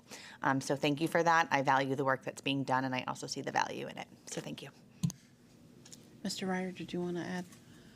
No, I just wanted to clarify, they don't have YouTube on their iPads, so they can't go home and surf YouTube on that. If they're watching any sort of video, they're provided a link, you know, to that specific lesson plan, but they don't have YouTube, they don't have games that aren't school games, et cetera. Well, and I do want to clarify, because I want to make sure that everybody understands. In order to have access to YouTube, students do have access to YouTube. So we do have a way that families can turn off YouTube if they ask. So the one thing that we have to make sure that families understand, and we do have families that buy into that plan, is that they will lose access on that device for anything that YouTube is using for an instructional purpose. So if a teacher has something embedded that opens up YouTube, the teacher will have a different way that student can access the content during that lesson. But in order for our students to access any of the content that is educational on YouTube, we do have it open. However, I will also want to make clear that we have something called Securely, and Securely is in place to help us filter things so that they are not able to get to any content that they should not be getting into. So we have security measures and safety measures in place so that the content that they're getting to should be related to education and shouldn't, like I just said before, have any way for them to get to something that isn't or isn't appropriate for them, certainly. Okay? Go ahead, Ms. Pickett. The other piece that I think that we need to be cognizant of, especially moving into the budget and kind of thinking about the long-term plan, is state assessments that require technology to be used. Regardless if we have one-to-one devices, we need to ensure that students have access to take those state assessments. And it can become a scheduling nightmare if you're trying to share devices, use old devices that might not work. I've seen that happen in many schools and districts. So I do think that that's another consideration. Do you want to take that? Anybody else? I'm just going to quickly piggyback on that. So at JFK, before one-to-one devices, we used to have to borrow devices from other schools. We also would have to really prolong our testing window because we would have to move all of the different devices around the building. Now that we're one-to-one, we can test all 1,000 kids at one time, and the network sustains that. So we're able to get through all of our testing a lot faster, where it used to take weeks. Now we can do everything. We've broken it down where we do 2 sessions for each test. So it really has helped having those one-to-one devices, just because we're not trying to coordinate with other schools on trying to borrow devices for that testing session. It gives back instructional time. So time spent, on that assessment calendar is now when we can focus the time just for the test in one small chunk. That ability to replaces, or it takes and makes it so we can now go back to instruction with all the time that we would have been spent trying to facilitate the movement of those devices. Anybody else? Okay, so I want to thank you guys for the presentation, but definitely thank you for the predictability and sustainability, because in a budget where 90% of it is unknown all the time, it's good to have some things that you can predict consistently. So that, I'm very thankful for that. And I will definitely say I'm not a big fan of, kindergartners, first graders, second graders using iPads and pre-K, but I've been moving the needle towards I'm okay with it because I've seen the way that they use it at Stowe, and they do such an amazing job of it over there. And then when you get to the fact that when they get to 3rd grade, they're going to start taking the state tests on that device. The kids need to be able to know how to use those devices.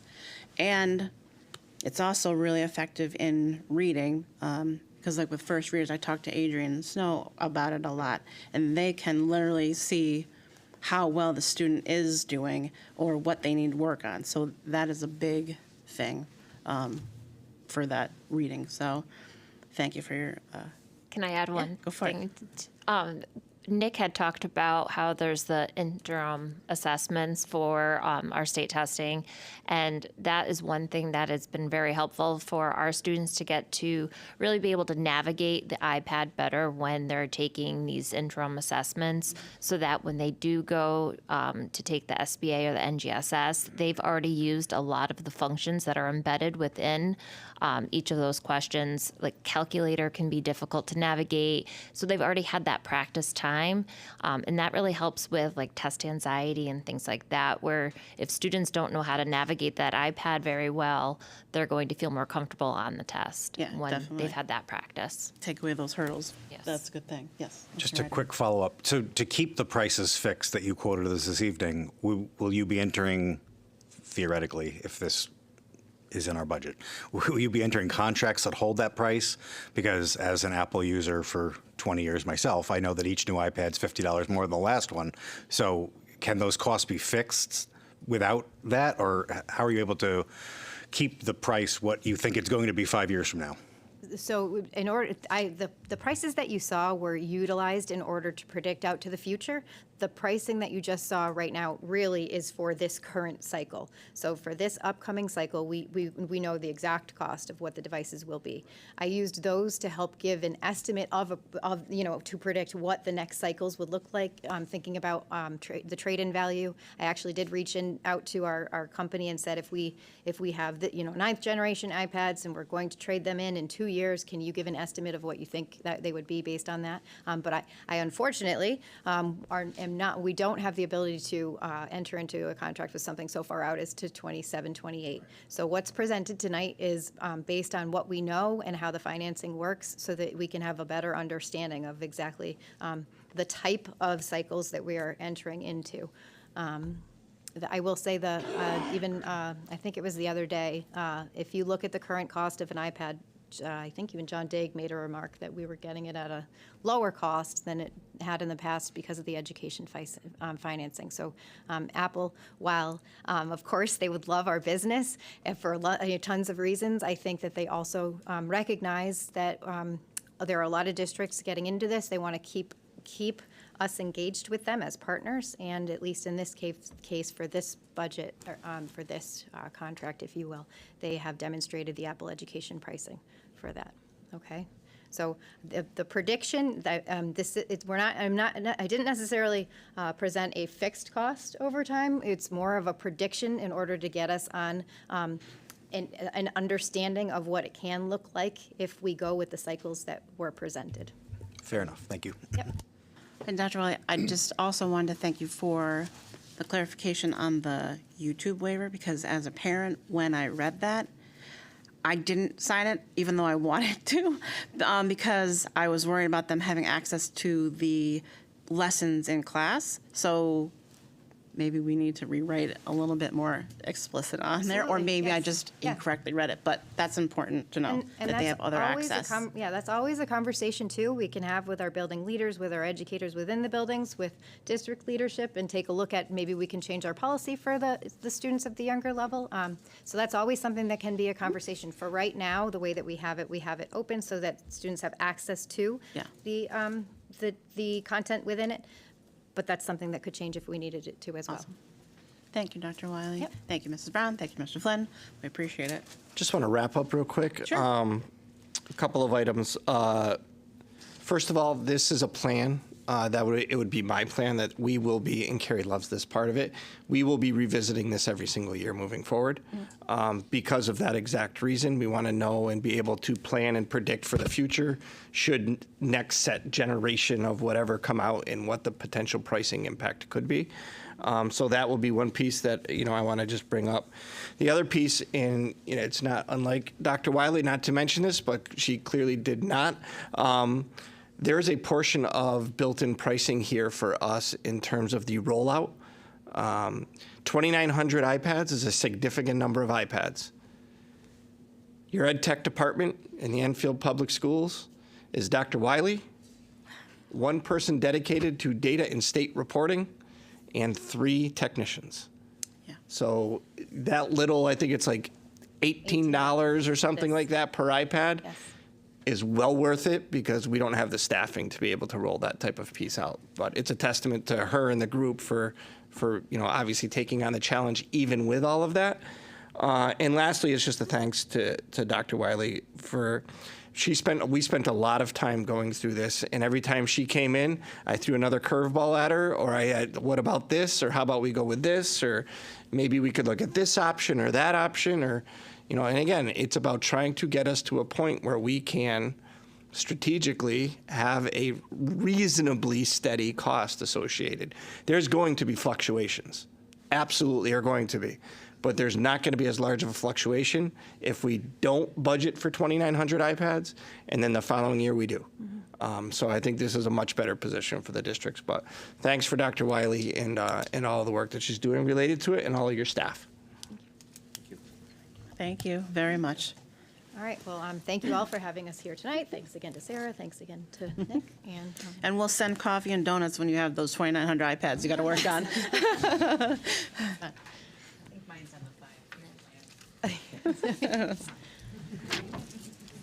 you guys might actually have older ones than that. Yes. Okay.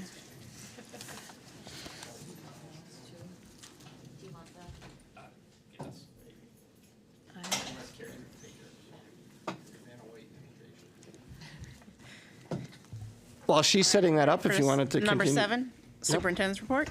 You got it, and we're going to start right off with the student representative update. And I did let the ladies know, as student reps, that I knew we did have some lengthy presentations this evening. So I gave them you can absolutely be leaving early this evening because it's probably going to be a late one.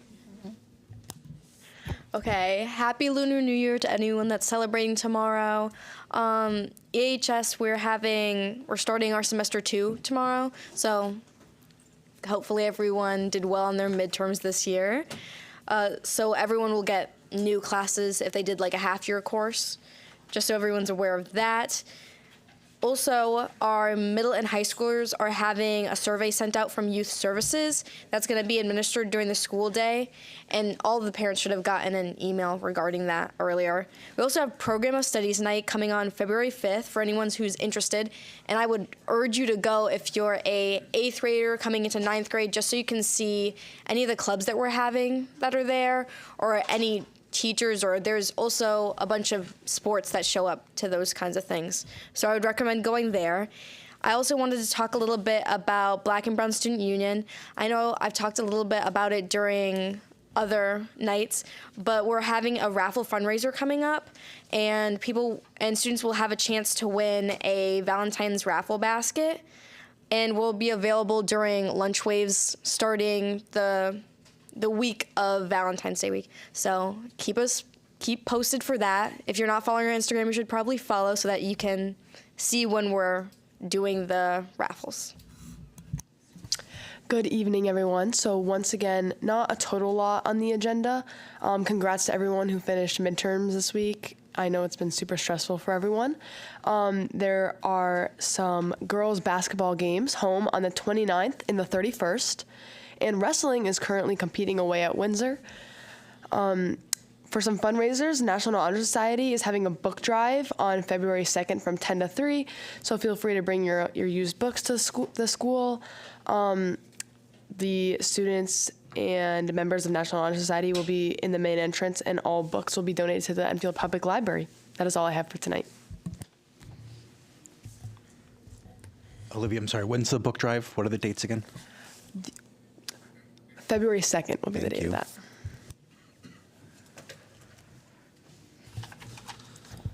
Okay, for the EPS update, just a couple of short things so that we can get to the budget presentation. First of all, there will be a communication coming out to all of the public related to kindergarten registration. That communication should be coming out. Anticipate kindergarten registration is actually going to open up earlier this year. We plan on opening it in February. So we're going to try to get things sort of kick-started a little bit earlier. Second, I do just need to we've had a number of questions. We've had a number of concerns. Obviously, with a lot of the executive orders that are coming out, specifically related to ICE, the Immigration and Customs Enforcement. So there was some information that was shared with us from legal that we will be sharing, that we have since shared with the administrative teams. Just today, earlier today, I want to say, late morning, the State Department of Education also sent something out regarding those same policies and procedures, if you will. I know this is incredibly anxiety provoking for a number of people because it's the what ifs or what, how, and it's the unknown, and the unknown is incredibly anxiety producing. But just as a gentle reminder and hopefully some comfort, Connecticut and federal protect the rights for kids to attend public schools, and that's regardless of their immigration status, and in so much so that when students register with us, that we don't collect that. That's not something that we have to collect. And lastly, this is the Enfield Public Schools, and I think people get very, very concerned of the fact that because the word public is there, that these are public buildings and anybody can just walk in, and that is absolutely 100% false. Our buildings are locked down at all times. Sorry, that's a bad choice of words. Our buildings are locked at all times, so they are not considered open to the public. You need to have a specific purpose and reason to enter them. And while should an ICE agent come to the door, there's going to be a very specific set of procedures that we're going to go through, and whether or not they are allowed to enter. So that's the process that we're going to be going through. Administrators will be trained on it, secretaries are going to be trained on it and brought up to speed on it. But I just wanted to, again, voice that in public session because I know it is a very large concern for everybody. Lastly, we have been, our Director of Operations, John Daig, as well, has been incredibly busy with a variety of things, but of late, the facility repairs have increased. This cold stretch that we have gone through has been incredibly difficult in terms of our facilities, in terms of ventilator and heating units and things of that nature and frozen pipes. We all know that the pre-K to 5 buildings are old and that we need to do something about it. That's why we're in the pre-referendum committee stage.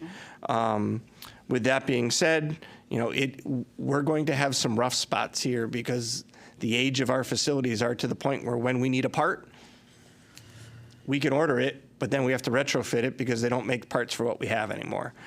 So it's a difficult place to be in.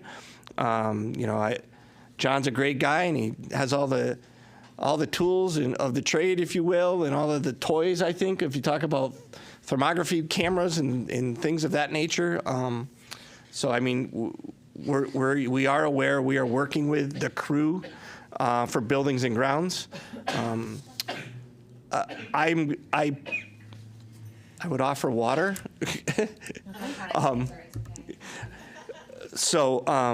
I did put in a plug for Butch and the crew and through Donald Nunes over at Buildings and Grounds and DPW. They're grossly understaffed. I found a report from 2018 that brings that to light. It's something I'm concerned about. It's something we continue to work on. There is a new maintenance work order system that's been put into place for the entire town, so they're going to be able to track these things much better. But it is. We had even today. We had another room at central office go down. Our nutrition services. This is the second time that room's gone down in 4 days.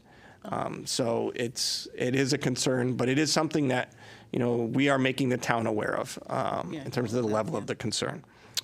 And I think that will be enough for my EPS update. Unless there's anything related to that, I'm going to jump into the budget. Go for the budget. Go for the budget. Budget's a go. Izzy, you said you wanted to stay for the budget presentation. Can watch it tomorrow, Izzy. Izzy, you can watch it on YouTube. Izzy, it's not nice to lie to me on camera. Okay, so budget presentation-wise, for the superintendent's proposal for the fiscal year 25-26 proposed budget presentation, let me just say, have a good night, that as you're aware, but for the general public, this is, this initial step in terms of this coming to the board is the culmination of 3 months worth of work, a lot of hard work behind the scenes from the administrators. I got to give a huge shout out to all of them, but I really got to give a pat on the back to Dr. Barrios and Lorena Cisneros because, they're being asked to do things into a level of detail that I think they weren't expecting. But it's going to put us in a much better place in terms of how well we know the budget and exactly what we're asking for as part of it. So a thank you to them. Thank you to the department heads for all their work and their energy. This started back in October with us providing the template, and here we are this evening. And this is a draft. There are still places to go from here. I have daily conversations for a variety of different accounts. So you have 2 more board meetings to go before we must finalize this. So do not be surprised when I come to you and saying, hey, here's some updates, here's some changes, and hopefully I can follow it up with, and here's some way I've saved some more money. Or here's the way I want to repurpose the money that we just saved. But we would go with that. As this is my first presentation for the board budget in Enfield, hopefully I think you're going to find that we're going to take a step forward. We're going to take a step forward in rebuilding what was lost and all the significant losses that you had last year. Obviously, you can't make that up in a year. You can't make that up in 5 years. But we're going to take a significant step forward, and we're going to do so in a very transparent manner. Always start off with sort of why we do what we do, and we have a mission, we have an equity statement. This is the North Star. So everybody knows what the North Star is there for. It guides us. It tells us which direction we're going. These are our North Stars. I don't need to read it to everybody here. I put it into the presentation because, and I should have said this earlier, the entire presentation and all of the documents that I will provide to you at the end of this will be put into a single document, and that will be uploaded to the website. So it will all be made available for everybody. But really, the piece that I always do try to emphasize is the fact that even within our mission, there's one very small word, but it has huge meaning to me, and it's all. We're building a budget so that all of our kids can be able to be prepared for the future, whatever future it is that they wish that they want to go into. I did put in a slide related to accomplishments, and again, we're going to take I know it's a very small. There's just so much, and I didn't want to put in 3, 4, 5 slides. I could have. You had a sour end of your year last year, 23-24. With that being said, there was a lot of positive that happened, within the school system in terms of that. I put them into 4 buckets, if you will: academic, special education, graduates, and extracurricular. I'm not going to read all of this to you, but what I will tell you about the academic is the school system, and I can't take credit for it because I wasn't here, so it's a testament to all the hard work for those that were involved, especially the teachers at the ground level. But you have made an incredible amount of growth. You have begun to close the gaps and significantly close the gaps that you had when you compare yourselves to the state averages. And for some of them, you've surpassed it. So you have the readings there, but you were double-digit points behind, and now you've closed it by 40%. You've closed it by 87%. You're now exceeding it by a certain number of points. So academically, the kids are growing, the kids are achieving, and a lot of the opportunities and efforts that have been put into place, this is the fruit of all that hard work. Special education-wise, I don't need to reiterate. We had Ms. Julie Carroll here previously. This is just a recap sort of all of the wonderful things that we have. And I would say that word all, in terms of students, we have a lot of customized programs. We have a lot of customized personnel, and that's at all of the different grade levels. When you start at pre-K, all the way up to the 18 to 22 program. And we already talked about the outplacement percentage last time of 2.5%. As compared to the Connecticut average. For graduates, class of 24, you have some stats that we received related to that graduating class. Students going off to a 4-year college, 44%, 2-year college, 25%. But then you got them going off to a number of other places as well. And of that, you had almost a quarter of the kids going off to highly competitive 4-year institutions, and I put some listings of those that are there. Extracurricular-wise, break it down into athletics, arts, music, and get cut off on the last piece there is Buzz Robotics.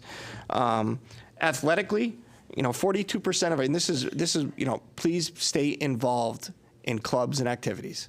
And you're going to hear that come back again later on in the budget and why we're trying to reinstitute all of them. 42% of the student athletes earn honors or high honors. 98% of them remained academically eligible throughout the entire season. And then we have a number of students that are actually doing so well that they're going to go on and continue to play sports in a college setting. Arts-wise, annual arts festival, and I will say, amazing when I'm talking to people, over 4,000 people attended that arts festival. That's a large number of people going through that art festival. And then the Enfield High School students with the Empty Bowls Club created hundreds of ceramic bowls, and that was for the Enfield Food Shelf, so they continue to give back. She caught it. Music-wise, 15 of the high school and 16 of the JFK students participated in the regionals. Then you have the ensembles, the variety of ensembles, and more importantly, just highlight National Association of Music Merchants, a national award for being considered one of the best communities for music education. So a testament to you folks funding it, the kids being involved in it, and the giving back. And then lastly, Buzz Robotics. You can see the picture of the students there on the right. They're able to attend the first World Championship in Houston, Texas. You know, they went 5 and 5, 5 wins, 5 losses. You know, they ended up about middle of the pack. But what an experience for them to be able to go off and to compete against people from all over the place. So again, there was a lot of good things happening. Thank you, sir. You're driving now? All right. Budget priorities. I met with every school as I entered into the district and a number of different PTOs and had a lot of different conversations. And it was clear as day that the number one budget priority had to be class sizes. So when we look at class sizes, we're looking at it for, you know, obviously pre-K, K-5 schools. We're looking at JFK in terms of the number of sections that they need. The pre-K program continues to grow, number of special education students. So we're being very focused in terms of which grade levels that we will be targeting, but class sizes will be a priority for us. The specialized programs, for all the reasons that we've talked about over the course of the last 2 meetings, student and staff, and it's student and staff support, because the more support we can provide to the students, we're also able to provide to the staff, because they can break, you know, things down into smaller groups and whatnot. So we want to maintain the support services that we have, but we also want to address, you know, all of the different academic, behavioral, and social emotional needs that we see. And lastly, it doesn't, you know, not last on this slide, but, you know, the extracurricular activities, and we're working at restoring the middle school and the freshman level sports programs, as well as, and again, emphasize, as well as, this isn't just sports, but all of the after-school activities and opportunities, those clubs and activities that were reduced out of the budget in the past, we're looking at reinstituting them back into the budget. I will break those 4 down. You look quick there. I'll break those 4 down in a little more detail as we move forward. So we'll have a slide on each one, so you'll know exactly how we plan on doing that. We have to make some assumptions. The public school budget is well over 200 individual account lines. So those get broken down into specific object codes, which you're going to see as we move forward. But there's a lot of different moving parts, and we just have to make some assumptions as we build this. So really, it came down to 6 assumptions that I had to make. And as we predict what the costs will be, the costs associated with meeting student needs obviously is going to continue to rise. And I think of out-of-district transportation as one that immediately comes to mind in terms of what they're able to charge and what they can charge. But costs such as that will go up. Costs when we are unable to fill a position, even after we try, even after it's been posted for a year or 2, and you just can't find an applicant. You know, school psychologists are, for lack of a better way of saying it, they're like unicorns. They truly are in terms of being able to find them. If you can, great, but it's probably going to cost you very high end. That doesn't mean we don't go that way. But when you can't find one, if you have to go to a contracted service, it's going to be at a significant increase in cost. Number 2, the State Department of Education, our ECS, our Educational Cost Share Grant, and that doesn't come to us, that goes directly to the town. That will remain exactly the same. It is one of the items that we receive as being identified as an alliance district. Number 3, did he leave? I was hoping to get a plug in to Representative Santinella, because number 3 is every legislature, it never fails. At the end of the legislative session, something comes out and we have to put something in place and they don't give us any additional funding for it. It never, ever fails. And that could even be as small as, hey, we want you to add in an opportunity for said curriculum. You know, we want you to bring in whatever this class happens to be. And they're wonderful classes, and they're absolute great opportunities for kids, but that costs us because we now have to write the curriculum and we have to train the staff in order to be able to provide it. So it could be as small as that, or it can be as large as any one of the other items. I don't want to put a hot topic item out there just yet. Number 4, we utilize grant funding. There's going to be a slide that moves forward. It shows you just how much grant funding that we have. Again, executive orders being what they are these days. 8:30, 9 o'clock in the morning, my phone's going crazy because I'm hearing about, grants being held. I do have an update for you on that. Head Start is not part of that. That will not be held. Title is not part of that.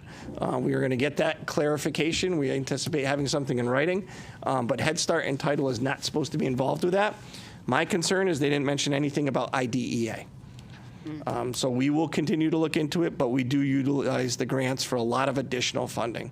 5, Magnet and VOAG. This is a big one. This is a very large assumption. Legislatively, a statute came down that said that Magnet and VOAG could only charge us 58% of last year's rate because it came out so late in our budget for 24-25. Mr. Longi budgeted at 100% because it literally was a very late arrival. I'm making an assumption in that they're going to hold true to that, and I budgeted at 58%.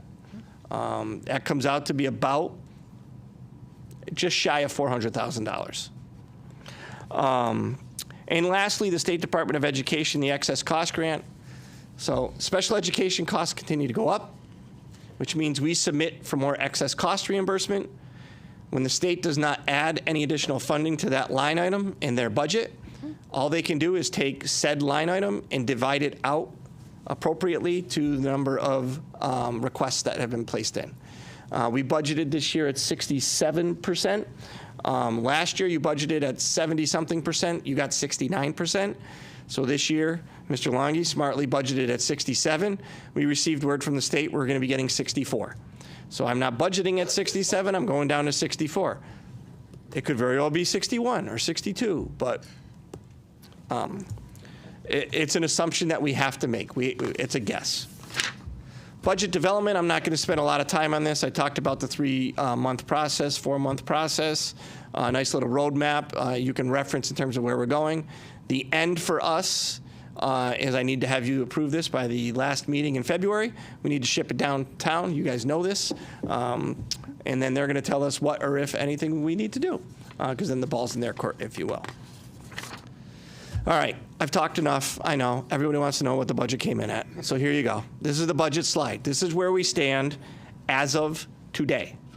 And again, this will continue to fluctuate. Overall budget percent increase is 5.33%. That 5.33% is broken down. These are your object lines. This is basically the highest level of the budget that I can give to you. You're going to receive at the end of my presentation, and this is the teacher in me. Notice you're getting it at the end of the presentation, so you don't look through it during the presentation. So you're paying attention. You're going to get a budget book, and the budget book is going to allow you to start at this level and get down to the ground level. You're going to be able to look at all 200 plus account lines. That same information for the public will be available on the website. We'll put it as one large document, so you'll be able to see that. So we're going to dig in a little bit more on these, but you can see salary, personnel, and benefits, or personnel services and benefits. Go ahead to the next slide. I always get the same questions. It doesn't matter how many times I present the budget. So I figured, why not put a slide in there, which are the questions that you're going to ask. The 3 main questions that I always get. Number 1, if you put nothing else in the budget, if you kept it the same and all you did was increase your mandated or your contractual obligations, what would the budget be? Well, we're at 5.33. The budget would be 4.4%. That's no new staff. That's contractual increases. That's benefit increases. That's our multi-year contracts. That's transportation that we know is increasing. I've already locked in fuel, which was a savings for us. So I've already locked that one in. But again, those are our mandated or our contractual. Yeah, I did say insurance, thank you. They're going to really see insurance on the next slide. The second question that we have is, have reductions been made prior to the Board of Education presentation? Oh, yeah. Oh yeah, we had to make some significant reductions. As we were presented the budget, and again, a huge thank you. I asked the staff to get down to the nitty-gritty, and everybody who was requesting anything had to come in with rationale and purpose. We had 92 staff members requested to go back into the budget. You lost 127 last spring. They asked for 92 to come back. Of those 92 that were requested, we feel adamant that 11 need to occur, and I probably have a 12th and a 13th that is right on that edge. And if I get just a little more savings, they're going to make it into the budget. But I'm trying to keep this in a reasonable level. Various other equipment, furniture, supplies, and a lot of equipment was asked for. Classroom equipment, replacements of desks that were probably there when the buildings were built. And I'm talking about the elementary buildings. Office furniture, cafeteria tables, window blinds, I mean, you name it. Auditorium projectors, those long throw projectors, I just replaced one in my previous district. Significant expense, but they only last for a certain period of time. And lastly, can grant funding be used to decrease the budget? And absolutely, grant funding can be used. As you go into grants, there's always the question of supplant versus supplement. So you have to be careful in terms of what the grant is and what it's stating to you. But currently, we have grant funding. That grant funding supports 96 staff members. So we pay for 96 staff member salaries out of grants. Now, we have 835 staff members that are included in this budget. You will have, in your handy-dandy binder, a list by school of the 835 staff members. As well as supplies, obviously equipment and professional development. I'm going sort of quick because I know we've been here for a while already, and we're going to do this for 2 more meetings. Budget drivers. What's the budget driver? This is the stuff. These are the things. These are the items. These are the accounts that are hitting us hardest. Salaries, benefits. Now here's the difference. School systems, unlike other businesses or whatnot, we are a people business. We need people to provide what we offer. So salaries and benefits, when you put it together, 81.76% of our budget are salaries and benefits. The benefits, again, significant increase anticipated in terms of the benefit line. 16%, but when you go in and you look at it and we built the budget by individual person, it's an even greater percentage than that. So the benefit portion of this budget alone is almost $3.3 million. That's just benefits. If I could have come in, this is the stuff that keeps me up at night, but if we could have come in at 8%, Yeah. 1.65 million I would have been able to put back into the budget. We can do so much with that money. It's a lot of money, yeah. We are working on it. I had another meeting yesterday related to insurance. We have another meeting set up for 2 weeks down the road. I have some positive potential news coming. I need to give it another month before I'm comfortable to make a change to any of this. But we are digging in on this in the insurance side of things because it is a significant expense. It's something we are looking at. We had both Lockton, our insurance broker, as well as Cigna at the table. Cigna will be coming back again separately, and I have Lockton coming in again as well. The other drivers, transportation. All of our student buses, all of our transportation, whatnot, 7.37%. We're in contract negotiations actually as we speak. Met with Smith Bus Company today, had what I would consider to be an extremely positive meeting with Smith Bus moving forward. So we're excited about that. They've been providing you bus services. I think Mr. Smith said it was for about 40 years. So, you know, it's something that we obviously want to continue with, but you know, we need to be able to have them meet all of the needs that we have. We made that clear for them. Outplacements is only 2.76%. You know, we talk about them a lot, but outplacements are, and that's not just a special education outplacement. That's all of our outplacements. You know, all of the costs that were associated with us having kids go outside of the Enfield Public Schools. Professional services, 1.2, technology supplies, technology services. As Dr. Wiley had mentioned, the technology replacement plan is not in this budget. That is something that it's not in there as a line item. We do have technology equipment in there, but it's a much smaller line item in there because, in my opinion, we're going to be able to utilize it, or we'll be able to pay for that first year in a different way. And then we will gradually work our way up to where we need to be. Liability insurance is another piece, whether it be liability insurance or workers' compensation insurance. I've had a lot of conversation with Mr. Wilcox over at Town Hall, so he's been able to share that with us. I did not make the change, but I did receive positive news about potential savings in our liability insurance. It was too late for me when I found out yesterday to be making the change. So again, knock on wood, wherever it happens to be, that we continue the positive trend. Tuition, 0.61%, and then lastly for drivers, professional services, non-student. And really, and you get down to the number 8, 9, and 10, and even 7, we're under 1% on every single one. But if you add those top 10, 96.9% of your budget are those top 10 drivers. The other drivers, or the rest of the accounts, the 39 other object codes that are associated are 204 individual accounts. So I literally went through and counted. Subtract those out, the other 204 accounts make up 3.1%. So you're going to get the granular detail. Feel free to dig in, but there's a lot there for you to look at. Student enrollment. So who are we? Who do we have coming to schools? You saw this, I want to say mid-November I presented this to you. I just put this back in because, again, this is a public document, and I want people to have the big picture in terms of student enrollment. We started in 2016 and brought it all the way up to current year. The top, you have it broken down by pre-K, and then our school levels, whether it be K2, 3, 5, middle, high, and then our ETLA program, which is housed in the first floor over at Alcorn. And then you just have a graphical analysis of that same item related there.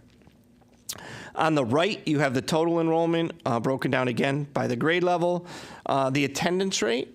So again, we talk a lot about chronic absenteeism, we talk a lot about truancy and things of that nature, but you have the attendance rate as of June by grade level, elementary, intermediate, middle, and high.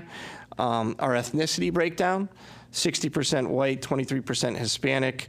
You can see everybody going through that piece. I do want to note, when you see the students receiving special services, our limited English proficiency numbers continue to rise. It's going to come up again as I start going through the priorities, but we're up to 4.4% of our population. Free and reduced overall, barely under 50% in terms of 47.4. And then those last two, in speaking with Ms. Carroll, we really wanted to make sure that it was clear that the 21.7% special education, that includes all of the students that the kids that come to our schools, and also as well as the kids that we send out because we cannot provide them the education here. The 22.3 includes kids who never step foot in our buildings, but you are still financially responsible for in terms of special education. So those are like the kids that are going off to your magnet schools and whatnot. So we still have their IEPs. We still have to be a part of their educational process. So that's why that number bumps up a little bit. So that's the difference there. FTE, this is just, you have this slide. I actually have it in a different version. In your binder, you'll have this. This is an overall picture by location of broken down by administrator, certified staff, non-certified staff, non-union. So certified staff is going to be anybody who is required to hold a certification per the State Department of Education. I believe we also put our nurses into that category as well because of the fact that, you know, they have to have that license. Non-certified is going to be all of our other unions other than those two. And then non-union would be any employee who is not part of a collective bargaining unit. And again, please reference the full reports by district, by school, and you're going to see the numbers that you have there. The far right, as I mentioned earlier, will we continue to use grant funding? Yes, we absolutely will. Out of the 835 that we have total employees in the 24-25 budget, we pay for 709 through your funding, through your Board of Ed funding. 96 of them are paid for directly out of the grants. And then your entire nutrition department is paid for out of your nutrition department. So the nutrition services is self-sufficient. There's not a penny that we have to put towards it. So that just gives you a summary of the FTE. Priority number 1, class sizes. So here's the additions that we recommend making, or that I'm suggesting making. We know, and in your packet, you will have a breakdown of the K through 5 current class sizes. Actually, they're as of mid-October. If you remember, I came back to you and I said I wanted to bring in some elementary instructional teaching assistants, extra sets of hands for this year because of those class sizes, those large class sizes. So those are only for this year. Next year, it would be we produce an additional classroom in certain areas. So we were recommending an additional class for grade 2. Grade 1 is our large class at Hazardville. Grade 4 over at Prudence Crandall. Grade 5, we actually are requesting 2 additional teachers, one at Parkman and one at Crandall. Up at the middle school, because of the science classrooms and the number of students that can go into the science classes, we will need an additional teacher for additional sections in that grade 6 for science. And then lastly, we anticipate needing an additional integrated pre-K teacher. That is one that we are going to continue to watch and investigate as it comes forward, because a lot of it will have to do with the kindergarten waiver and whether or not that's going to occur or not. I will say that if we don't end up needing it in integrated pre-K, I will likely be asking or requesting that we move it over to the STEAM pre-K program because we're one less section than we have had in the past there. In the circle is a not so wonderful quote, literally a quote from a grade 1 student. Obviously not putting in that student's name, not appropriate, but the grade 2 Hazardville teacher pulls at my heartstrings because of this quote. And the student's quoted as saying, "There are so many people in here, it's like my teacher is invisible." And that's a grade 1 student realizing that the classes are just really big. So the upper right-hand picture is that class when 3 or 4 students are not in attendance that day. That's them during morning meeting, if you will. When you count them up, you might not be able to see them all because of the way we put the picture in there. There's 26 kids in that picture. I want to say there were 3 students absent when we took that picture. And then you have the bottom, another picture of our elementary classrooms. They're just full. I mean, priority number 1 has to be class sizes, and this is just a small reason why that you see there. Priority 2, specialized programs, supporting the various specialized programs. Again, these are the programs that help us keep our students here in the district. Social workers are a large portion of that, and right now we have some that are being split between multiple buildings, or we have social workers that are not available for certain programs. So Enfield High School, that would be for the SOAR program. JFK Middle School would be for their SOAR program, and additional social worker at Eagle Academy would be requested. Special education teacher, that is at Prudence Crandall. That's for the ECP program. As that program continues to grow, obviously, specialized programs, you can't just continue to load up with more and more and more kids. We're at the point now where we do need an additional teacher for that. And for number 3, we have specific a disability coming into the district that requires a specialized instructional assistant. It's not a certified teacher, but they need a specialized assistant to be with them at all times. So this is something that would be IEP driven. And I will tell you, I purposefully did not put in what the disability is because there's not many, and we're not here to identify kids. It's not appropriate. So that's why that's very generally written. I did keep the graph up there on the left that you saw that was that outplacement graph. Priority 3, student and staff support. First item that we'd like to do is we notice we are having an increased level of difficulty retaining and attracting our behavioral technicians. We currently are at, I want to say it's $26.50 per hour. I've built into the budget an increase in that salary to put us more in line with the market rate, and we're looking to increase that to $28 per hour. Our second would be the additional staff member for teaching English to speakers of other languages. I want to say, Andy, I'm going to rely on you because I wasn't smart enough to write it down, that at one time we had 6 in the district. We cut 2. And you cut 2 last year. We're asking for not both to come back, but for 1 to come back. And again, the numbers keep going up, and we have less of those staff members to be able to provide that specialized support to students who, many of which come in with little to no English at all. And lastly, in terms of student and staff support, I've added some additional funding in for summer curriculum writing. And that summer curriculum writing is across a variety of content areas. We're not talking about one specific area. It's going to hit, reading, math, have science involved. There's a variety of content areas there. I mentioned before one of the items that is not in currently, but I'm this close to putting it in. And I'd like to look at some additional support for credit recovery at the high school. We currently have, I want to say, a 0.4 person for credit recovery. So I want to look at that a little bit closer before I commit to bringing it in. But I would like to potentially be looking at a possibility of expanding on our credit recovery program, which helps to keep kids on track for graduation, clearly. Number 4, extracurricular activities. I know everybody is worried about sports. I am too. Sports are important, but it's not the only thing that's important for extracurricular activities. Been in a lot of conversation or a lot of communication with Mr. King. He has already submitted the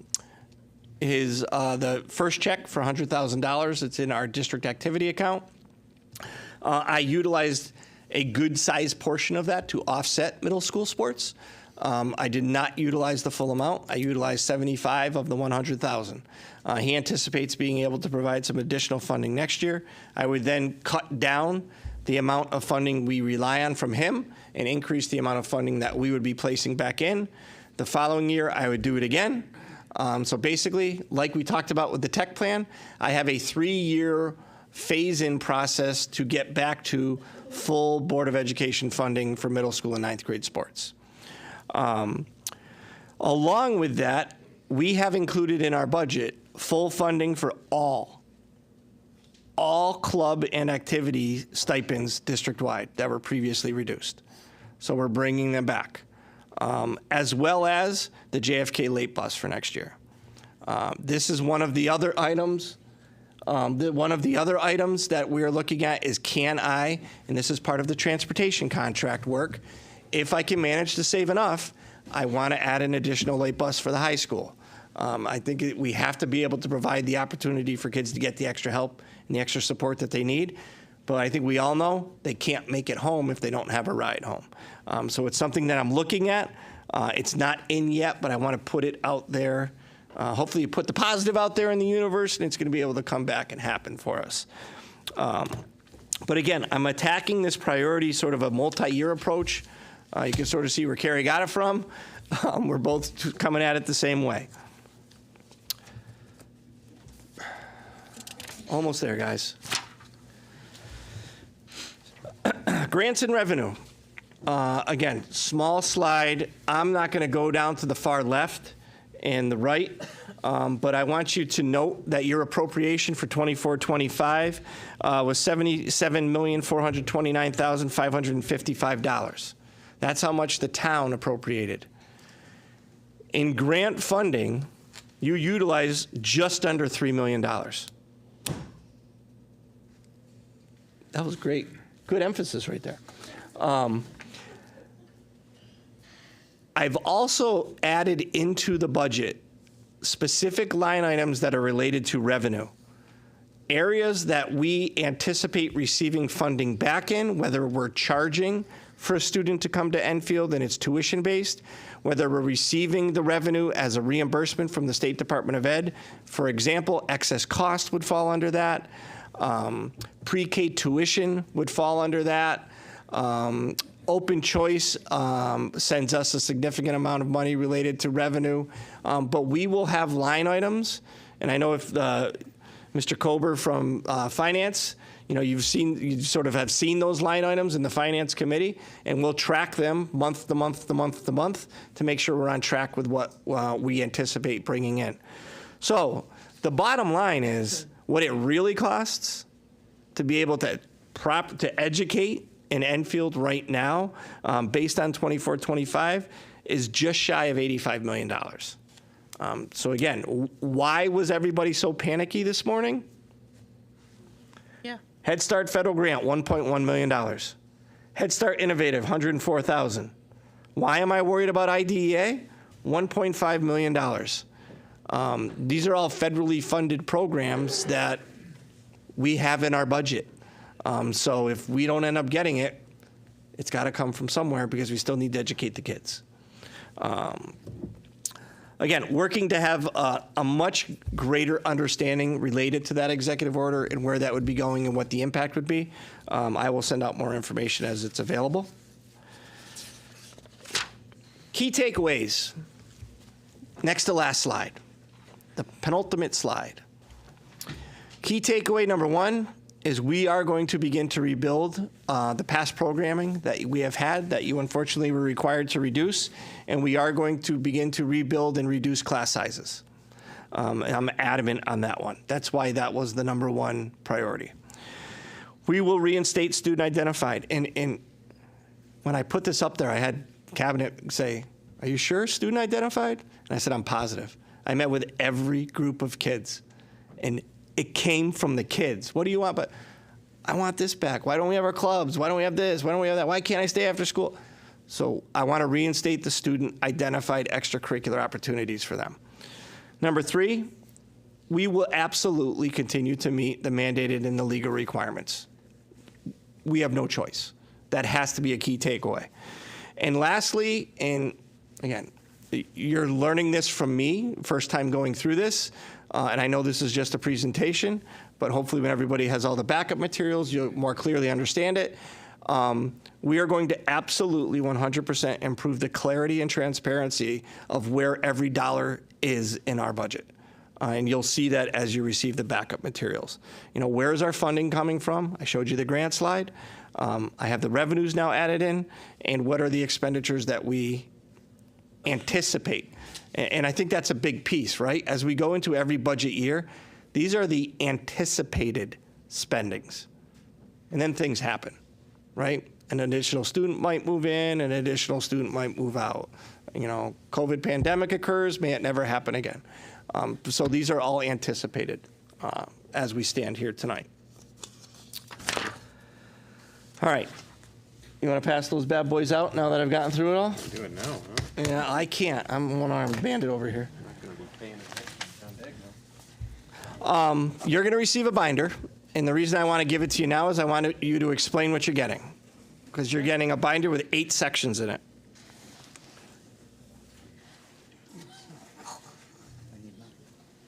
As we continue to move forward, I will add items into these binders. Every time I provide you an updated budget, you're going to get an updated everything. You're going to get an updated summary. You're going to get an updated variance. Kathy's giving me bad looks on the back of my head. I can feel it. Carrie's already panicking over the color costs of our copies. And you got markers and you got Post-it notes. You can thank Kathy for that one. Okay, so if we just quickly walk you through the binder. Okay. Yellow, I don't know if all the tabs are the same color. Yep. Summary tab is going to give you the one level lower than what I showed you in the screen here. So it's going to give you your object codes, but it's going to give you all of those lines underneath them. All right? Now, you are missing the variance summary tab. I'm going to give that to you probably tomorrow or the next day. I'm sorry, I ran out of time. And the reason I'm not overly concerned about this is you have the object breakdown tab. If you flip over and look at the object breakdown, you are going to need a magnifying glass. And it's going to show you the account number, the object number, the description, what you originally were appropriated last year, what I am projecting you to be necessary for next year, what the dollar amount change is, what the percent change is, and then more importantly, why. So on the far right column, you have a note for why things are changing. Whether it was, it's not there anymore because the position was eliminated, or whether, it's per the contract, or for some folks, they have their contract, but they also have a stipend that's included in it. So you're going to get all of your detail. If you really want to look at the detail, go to the object breakdown. Okay. Next section is your staffing. I already said this a couple different times. You have the overview slide that I showed you, but then you have it broken down by school, by area. So how many administrators in every building, how many certified, non-certified, or non-union. And then those are also broken down into which one of those are grant funded versus Board of Education funded. Or the only ones that are nutrition funded are nutrition. No surprise there. Enrollment, you have the enrollment slide that was there, but you also have some information that I provided you previously, and it's sort of the how is it all broken down. How many people are we responsible for financially that don't even come into the schools because they go to magnet schools, things of that nature. And then you have the October 1 elementary class sizes, and you have a color coding there. The red are the ones we're targeting. So as I go forward and as we decided where the classroom teachers needed to be, the additional teachers, we're targeting the red classes for next year. So that's why you see some of them are in 5th grade. We need to now focus on 6th grade in that 6th grade science class. Grants, you have a list of all of the grants that we receive. You already had that presentation from Mrs. Cisneros and Lori LaRusso, but you have all of that. And then the town and the state information, you have the budget calendar, which I know you know. But I also provide you with some background information if you wanted to compare ourselves to other area DIRGs, other districts within our DIRG F. You can do so. It has a listing of what schools are in our DIRG, what schools are in different DIRGs. I provided you with a copy of the Connecticut General Statutes related to the definitions because you need to understand things like net capital or net per student expenditure and things of that nature. I'll be providing you probably for the next board meeting updated NCEP figures in terms of where Enfield falls and where Enfield compares as related to other DIRGs. And then I think that's it for that one. Huh? Yes. Sorry, that's the last section. Steal my thunder. And then you have a note section, so you can take notes. So that, in a nutshell, is your budget binder. And again, for those that are nice enough to sit here and listen through this whole piece, it will be placed into one large document and will be put onto the website. So you're going to get the same information that they're getting. They just got it in a pretty binder. I'm not a big spiral bound guy, so I put it in.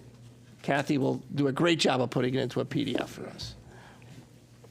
Questions that I can answer. Anybody have any questions? Oh, Ms. Pickett? I'm always ready for this. I just have a couple high level. Thank you. Get that this is the first of many conversations. Just a couple things that you mentioned. Big increase in benefits. So my hope is that is a continued conversation through joint security and insurance and such. You mentioned BT pay. I'm also know there's conversations around para BT and the discrepancy in pay and that too. So I'm not sure if we're at all exploring or can clarify maybe the difference in those roles and qualifications. You don't need to do that right now, but I do think that's just a consideration. We can help with that. Obviously, one is a union-based contract in terms of collective bargaining, and a behavior technician is a non-union person. So it's a very different animal to go after on both of them.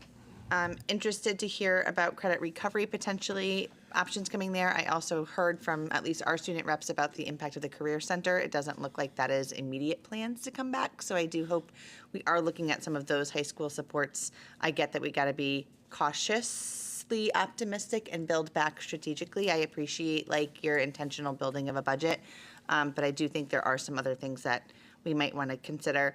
My other question or wonder is about the sustainability of sports. So you talked about we have some generous community funds and this like kind of long-term plan. But I do, and I'm just going to share this right now. We know this is a long budget journey road.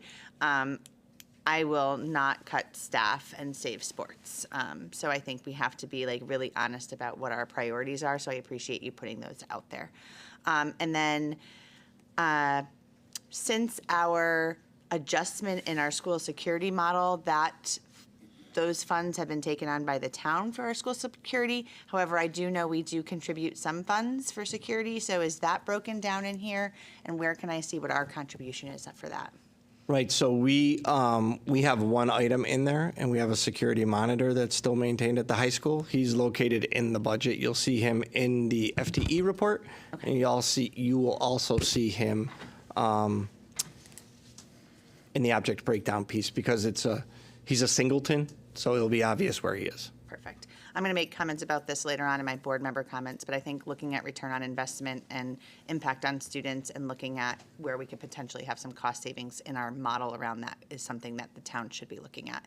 And then I'll end my comments on, you did include this in your, I think, assumption number 4 that you had to think about when building this budget, but I actually think it's a 7th on its own. The reality is, you have no control over what's happening at the federal level, and it is scary and it is detrimental to what could happen to public school funding.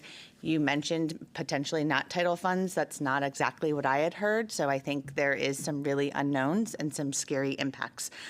So I think it's really critical that we have some plans, that there's some considerations and discussions, and understand that this is a lot more than just IDEA and SPED, school lunch programs. So many things are impacted by federal funds. Just want to make that very clear that that has impact on our community. Thank you, Ms. Pickett. Mr. Ryder? So, Superintendent Macchio, you mentioned that there's more coming for us to fill our binder with. Can we include your presentation as kind of like our narrative? Because this is just Excel sheet after Excel sheet of numbers. You don't like Excel sheets? I do. I love them. But to have the narrative all in one place. Yep. Because I think that was a criticism in the past where we got a narrative but not all the numbers, and then now this looks like all numbers but less narrative. So if we could just add that to what we have. We'll forward this out to you so that you can have it, or I can... Just so everything's in one place. Yep. Would you like me to bring you a print copy as well? I can print it myself. But Okay, hey, great, because Carrie would appreciate the fact that I'm not printing. Just so we have everything all in one complete place. Anybody else? Go ahead. I just have a few comments. Thank you for the in-depth budget presentation. I also want to thank you for pulling out those accomplishments because the Board of Ed in the school district has been under so much fire that there were good things that happened in the district in 2023, 2024. The increases in scores and different things that we had seen are a direct result of the extra supports that we put in place. So it's going to be interesting to see what, I think we'll still make accomplishments, but it's going to be interesting when we see the testing and benchmarks and different things like that. And I know the teachers are stressed about that. I get it. You guys are are overwhelmed with big class sizes and a lot of changes even to scheduling at the high school. But I do credit those accomplishments that we saw to our amazing staff and the support staff we had at the time. Having your fresh eyes on our budget has been eye-opening. I know for me, I know for leadership. One of the things that's kind of hard to watch is that there was like 92 staff that were requested, but we're only bringing back 11. Another comment is, and I just had this conversation with Mrs. Pickett today, the $4.5 million in anticipated revenue, that grant slide. I know everything is fluid right now with what's going on with federal funding, but between our grant presentation and seeing that $4.5 million number, which me and Ms. Pickett talked about today, is what some people like to call lottery tickets. But it is anticipated revenue. It is not a lottery ticket. So I'm glad you brought that up. And lastly, the digging you have done in our budget and even in the town's budget in a short amount of time to find efficiencies has been eye-opening, especially concerning shared town expenses. And my suggestion to the town council is to find someone very similar to you when it comes to budgets for the next town manager. So, thank you very much. Thank you, Mr. Blank. Anybody else? Mr. Macchio, thank you. And Deputy Superintendent Mr. Longy and Assistant Superintendent Middleton and Dr. Wiley, everybody who gave their input on the budget. But I know you guys worked insanely long hours and you dove into every single line item, and it is very much appreciated, your work. Thank you for delivering on what we requested. Chairwoman Riley, do we have to make a motion to go past 10 o'clock? I was just going to bring that up next. We're probably going to need it since we're only halfway through. So moved. Okay, so I need a motion by Ms. Pickett to go past 10. I need a second. Second. Second by Ms. LeBlanc. I need a show. Oh, is there any discussion on the matter? Okay, I need a show of hands in favor of going past 10. There is 8 in favor and 7 in favor. Against? Mr. Cober's 1 against, and any abstentions? None. So we are going to keep on trucking. I just want to make sure that we get into the minutes, the thank yous, and especially for her last go around in terms of she's having to acclimate herself to a very strange person over here, and she's doing it wonderfully. Yes. That's why it's her last one. Thank you. Last rodeo on that. Okay, so we are gonna move on to number 8, audiences. I would ask that everybody who speaks, kind and respectful, please state your name and your relationship to the district, and everybody gets 4 minutes. All right, so first up, oh boy. Zach Zanoni, you're first.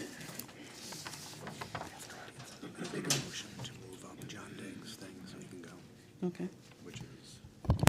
Thank you, Madam Chair. Zach Zanoni, 6 Howard Street, resident taxpayer. I have a few items I wanted to speak about tonight. First is regarding the new administration's executive action regarding deportations. I think more brevity is needed in regards to families and parents as to what is going to happen to their child when they put a kid on a bus and they become the responsibility of the school district. I am incredibly appreciative that the state has sent out protocols so that each individual district in our state understands the legal recourses that we have, but I think parents need to understand the implications that they have when they send their kids to school every day. And I think that information needs to be provided to parents, not just training for secretaries and administration. I understand other districts have provided those resources, and I think it would be helpful for our district to do so as well, because every child, every day includes migrant students, and we need to make it clear as a district that we're going to be there for them too. And in regards to the budget, and I think Ms. LeBlanc spoke to this a lot, I saw rebuilding, reinstating. It's not investing. It is mitigating the damage that was done from the last budget. And while it is incredibly awesome to see all the accomplishments we had last year, I can only imagine what the impact of this most recent budget would have on our potential accomplishments this year. And if you have first graders in a classroom stating that they feel like they're invisible, I can only imagine what that means to how their academics are. When a teacher used to get to provide a child 1/12 their time, and now it's 1/30. And this is all speculation because while we're only providing merely one aspect of rebuilding for this budget, 92 people were requested, and we're only getting potentially 11. And that's before it goes to the council, who has their own intentions on a 0% increase because it's an election year. So what is our long-term plan, not just in regards to this specific budget, but in subsequent years for what we're going to do to rebuild, and then when we're actually going to get to a point that we can talk about making investments? Because when I see the data showing that our district is changing demographically to a district that has more needs and thus needs more services, yet we're only meeting a small portion of those when we're reinvesting and reinstituting programs, that's of great concern to me, because that just means, as with other things, the expenses are just going to get bigger if we're kicking the can down the road to the services we need to provide these children now, because their learning deficits are just going to be greater. So I hope that more guidance can be provided on the issue of migrant children, and that we can really reflect about whether we've asked enough in this current budget and are cognizant of the fact that the current council likely will not even meet the standard that we've requested this evening. Thank you, Madam Chair. Thank you, Zach. Okay, next up, Angela Foss.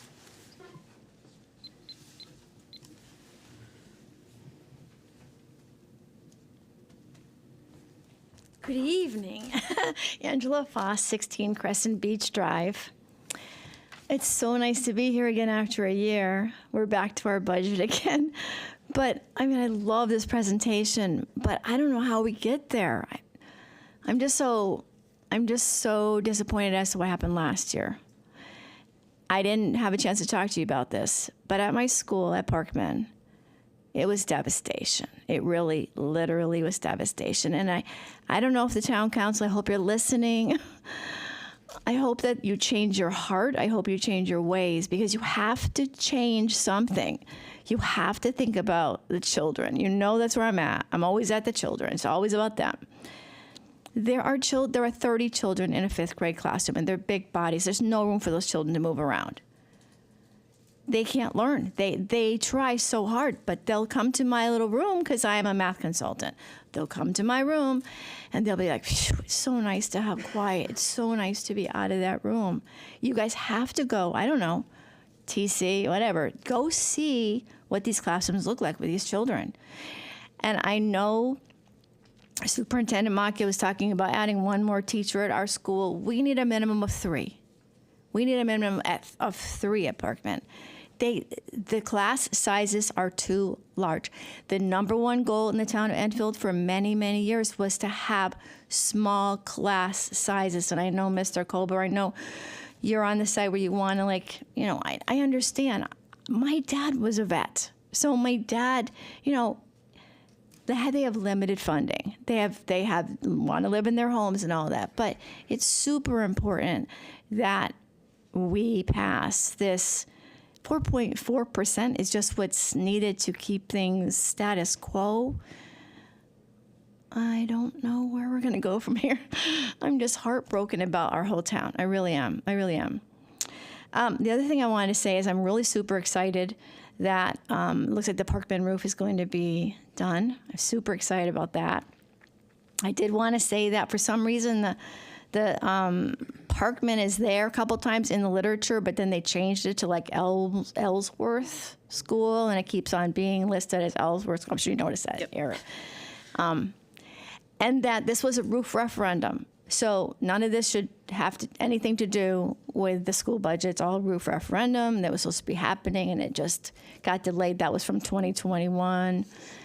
And so I'm excited to see that we're finally going to take care of our roof. And I really appreciate you guys. I really, really do. And I know you passed the 8 point, whatever I begged for last year, was 8.6%. And then you were like, yes, we'll do it. And yeah, we got shot down. So please, TC, if you are listening, Town Council, and Mr. Mayor, listen, please. We really do. The children need this, really. Thank you, guys. Thanks, Angela. Okay. Next up is Greg Shorns.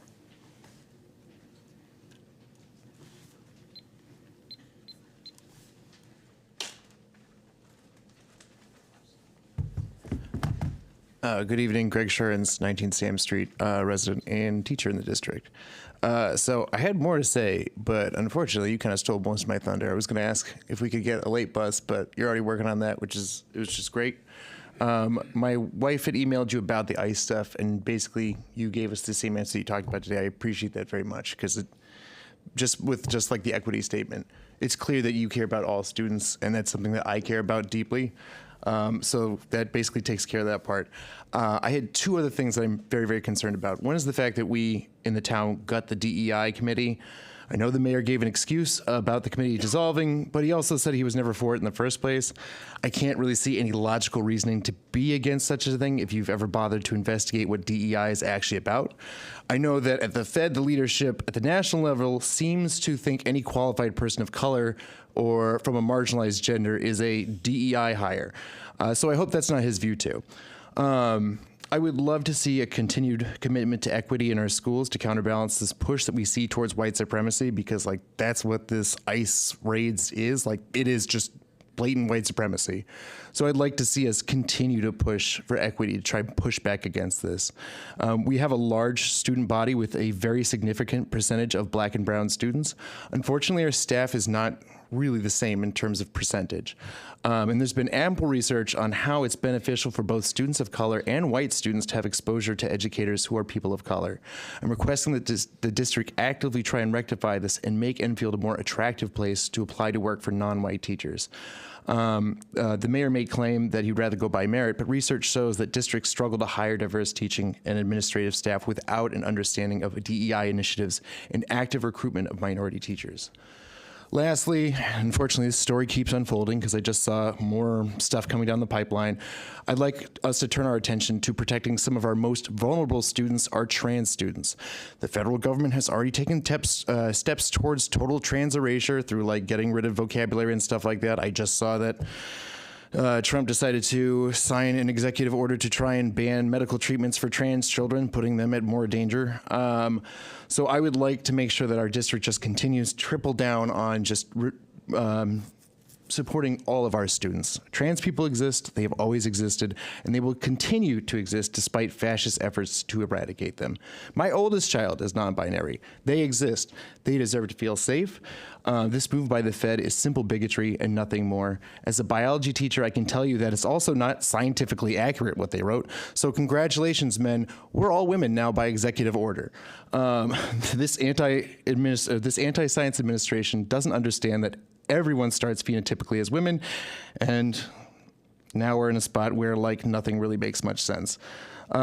Medical associations across the world would recognize trans people and their treatments, and they make up less than 1% of the population, so this seems like kind of a lot over nothing. So we should be making sure we protect these kids.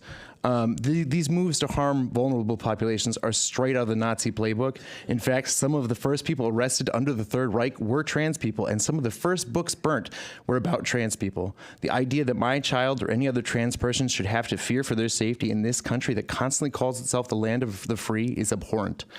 The government has come for our undocumented students in some places. They are coming for our trans students. And it's only a matter of time before they come for our students with disabilities. So the question is, will we be complicit? And unfortunately, I feel like while we are saying the right things right now, and I think that's great. I really love seeing that. I think that unfortunately, a lot of pressure is going to be pushed onto us to make sure that we basically they're going to try and make us cave. I'm hoping that we can stand firm because all of our students make up Enfield. We are all Enfield. This is America. We're not supposed to give in to anybody that would take freedom from anyone. It's kind of our thing. So I hope we stick with that, and I appreciate that. Thank you. Thank you, Greg. Maureen Griffin.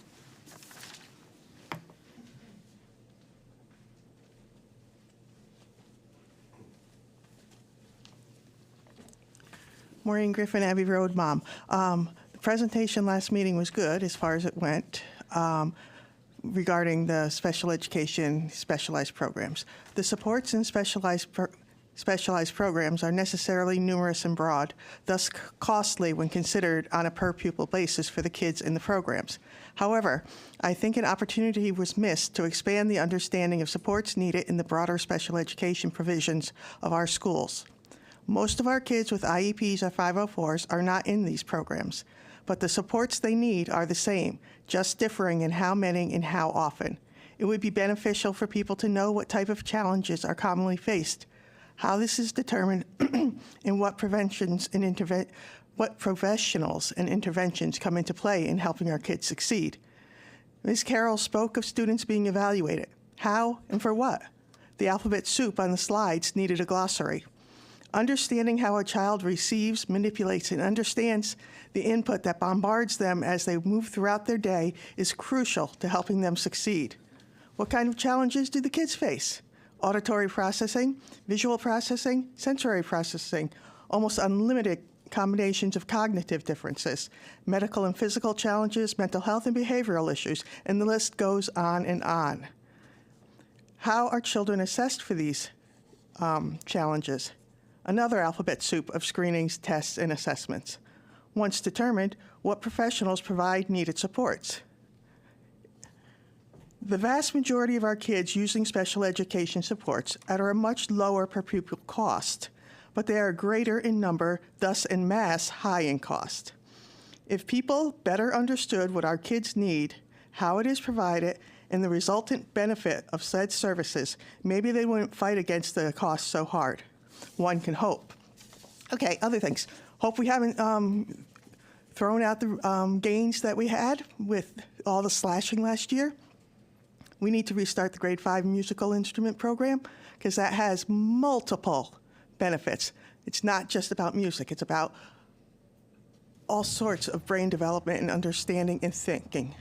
How do we attract diverse teachers? By not being xenophobic racists and celebrating our broad, diverse student body. And if the government starts pushing, no anticipatory capitulation. We are Enfield, and we're a whole hell of a lot better than what they're trying to force us to be. Thanks, Maureen. Okay. All right, that is the end of audiences. Madam Chair, may I make a recommendation? Yes, sir. I'd like to make a motion to move up item 11A under new business, the approval of the education specs for Parkman's roof replacement so Mr. Degg can speak to us now and maybe send him on his way for school tomorrow. All right, I have a motion to move item A to now. 11A. 11A until now. Made by Mr. Ryder, seconded by Ms. Pickett. Any discussion? Okay, sensing none. Show of hands in favor of moving the item.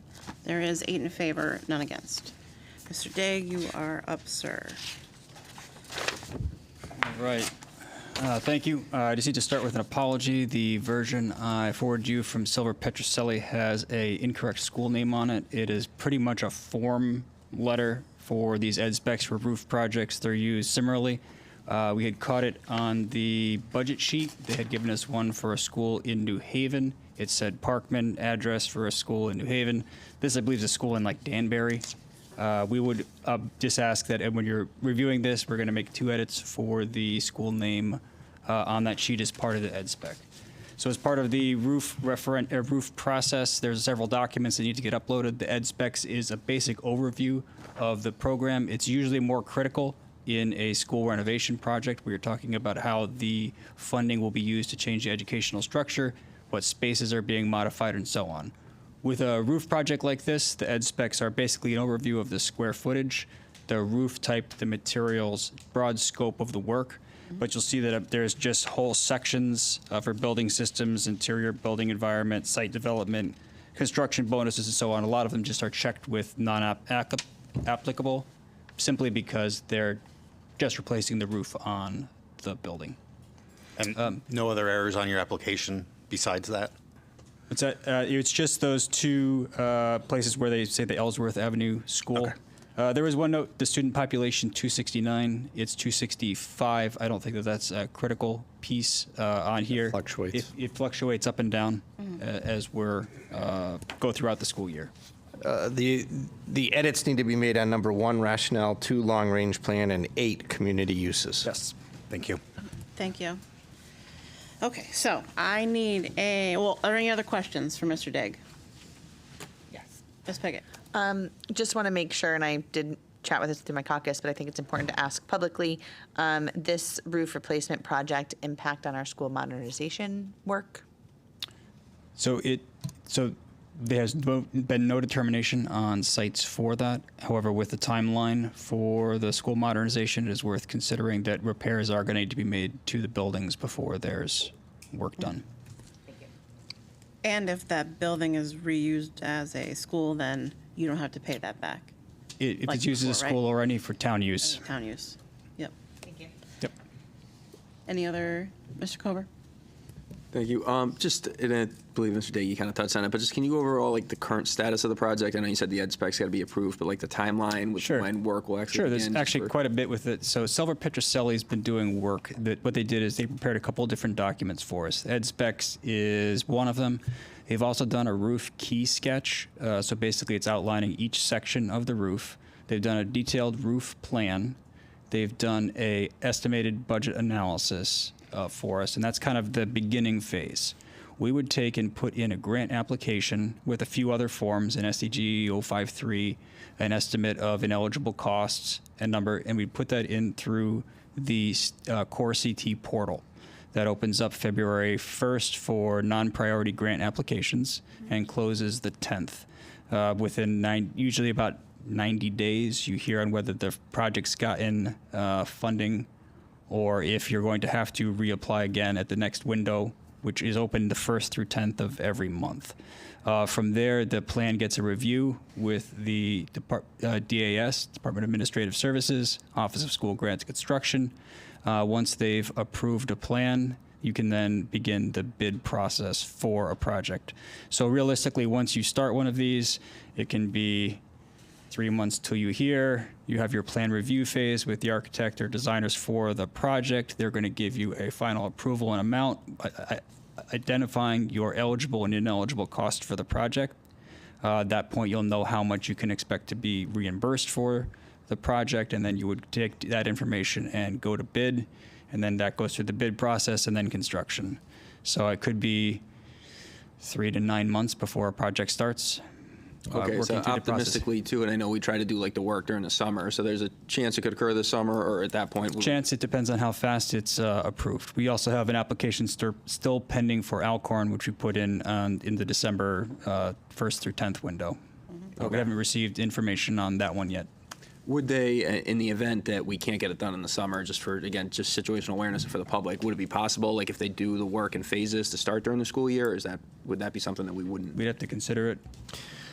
So I did run into a similar situation in my previous district, and due to varying different reasons of delays and whatnot, but you need to put it into when you go off your RFP about your specific requirements that you're looking for, and we did the vast majority of our construction work during the school year.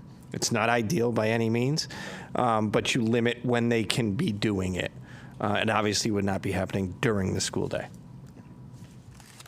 We did that phasing with Barnard Roof. Barnard. I remember that, yep.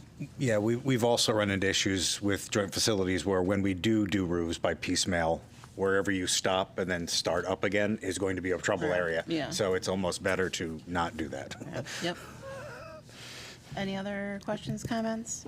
Okay, so I need a motion to approve the ed specs for the Edgar H. Parkman roof replacement project as presented.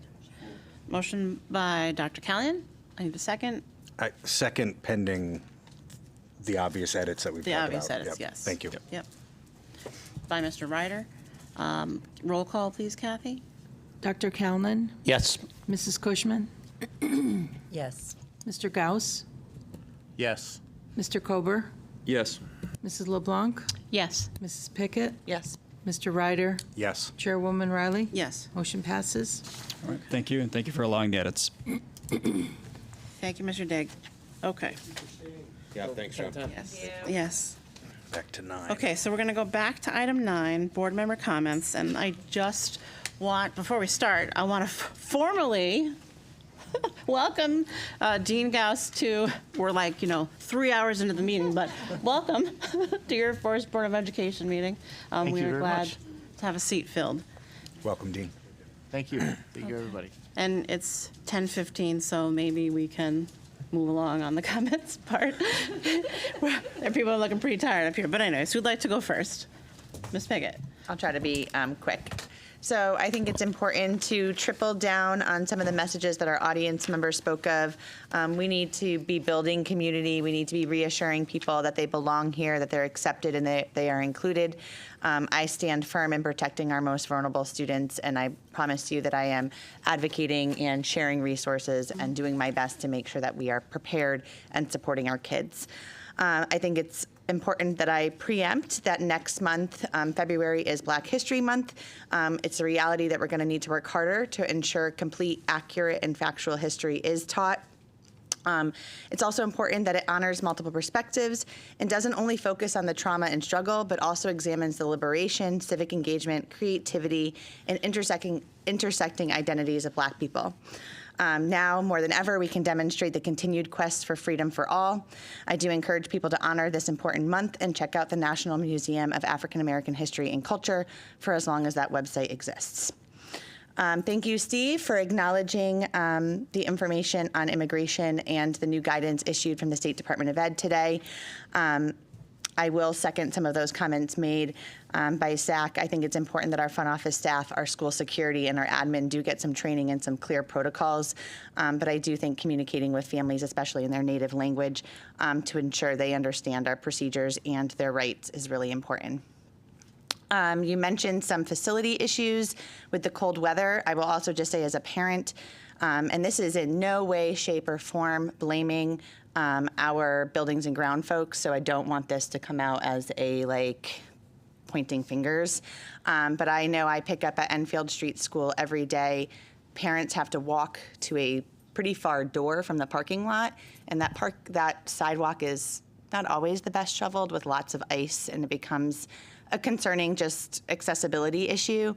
Even walkways to the playground. I'm just thinking about emergency situations, ensuring all safety. And we do have a lot of Walker families who cut through the high school up over to ESS, so ensuring that all of the area is safe. I know I made a request regarding student behavior and safety concerns. It is concerning to me the amount of 911 calls and student transports that we are having. I know it was mentioned that we will be reviewing the MOU and looking at our resources. I do thinking about our budget. It looks like some of the additional support staff are just for our specialized programs. I do think there's a universal need for some behavioral supports or critically examining our MOU with our school security model and looking at how do we de-escalate and support more restorative approaches to student behavior. With my trend of school safety, and I think it's important that I just publicly share this because I've been talking about it for a year with this school zone sign. So sorry, Steve, I don't mean to belabor this or put this out on blast. But school zones speed signs were added onto Route 5 that show 45 miles an hour with a solar encapsulating piece. That was not a board request to put speed zone signs up. A board request was for school zone signage. It is my understanding that we could add $2,000 for a blinking school zone option for those signs. However, that additional cost has not been pursued or is looking at for the Board of Ed to incur the cost.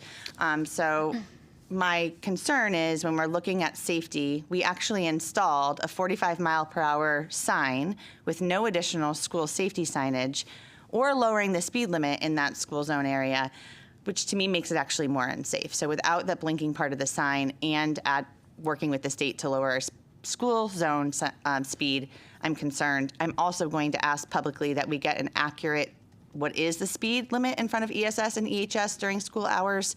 I know the speed limit is different now. I just driving here tonight, Elkhorn, it goes down to 25, but it's 35, not 45. It's 45 by ESS. So my guess then it's 35, but it's, yep, but only posted, it's not posted 35 anywhere by the high school or ESS.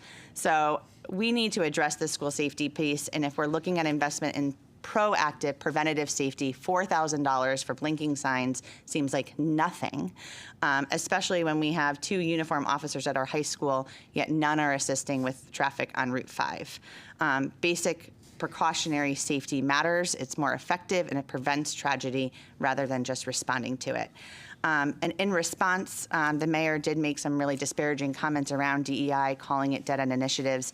And if we're going to talk about things like that and we have money that we're looking to spend, $2,000 on a flashing sign versus money spent on a study to privatize trash, money to spend on a field study for drainage that we already know, well aware of what those issues are, money on a feasibility study for K-5 schools that's being shoved to the side, refunding money that's been ripped out of the budget for our Explorers and Auxiliary, who knows how much overtime paid for our police department, for our armed security program, $200,000 on a basketball court at Wallop School, yet if you've driven by Parkman, check out that basketball court.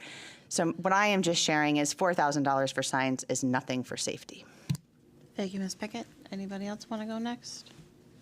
Mr. Kober? All right, thank you, Madam Chair. So as you mentioned, just due to the length of this meeting, I'll kind of be brief and streamline a lot of my comments. So I do want to welcome Mr. Gauss to the board. Thank you for stepping forward into this role, and we're excited about integrating you into the team. I do want to express my appreciation to the town council for their swift and decisive action to fill this vacancy in accordance with the town charter. I also want to recognize Mrs. Cushman on her selection as the new vice chair of the board, and I eagerly anticipate her engagement and leadership in this new role. I know during the superintendent update, he touched on the facilities update, and I just wanted to highlight one of his communications with us where he expressed extreme concern regarding the status of school, lack of maintenance and upkeep, as well as numerous heating issues. So I think that's important as we're talking about joint facilities, maintenance work orders, and of course, as we're talking about the modernization pre-referendum status. Trying to see what I want to skim through. One of the thoughts I had, so this is kind of just an informal request through the chair to the superintendent. One of our themes last year was the Alliance District and the metrics, and I know we've intermittently hear updates on that, so I think I'd like, beyond the conversations that we've had, maybe some more regular updates, whether or not just to say we don't have any update, but I know we had some conversations with people from CSDE, and any movement, any update on the Alliance District or any support that we're getting from the state side of that, I think would be important. So if that could be something you could consider just integrating into the superintendent's update during our board meetings.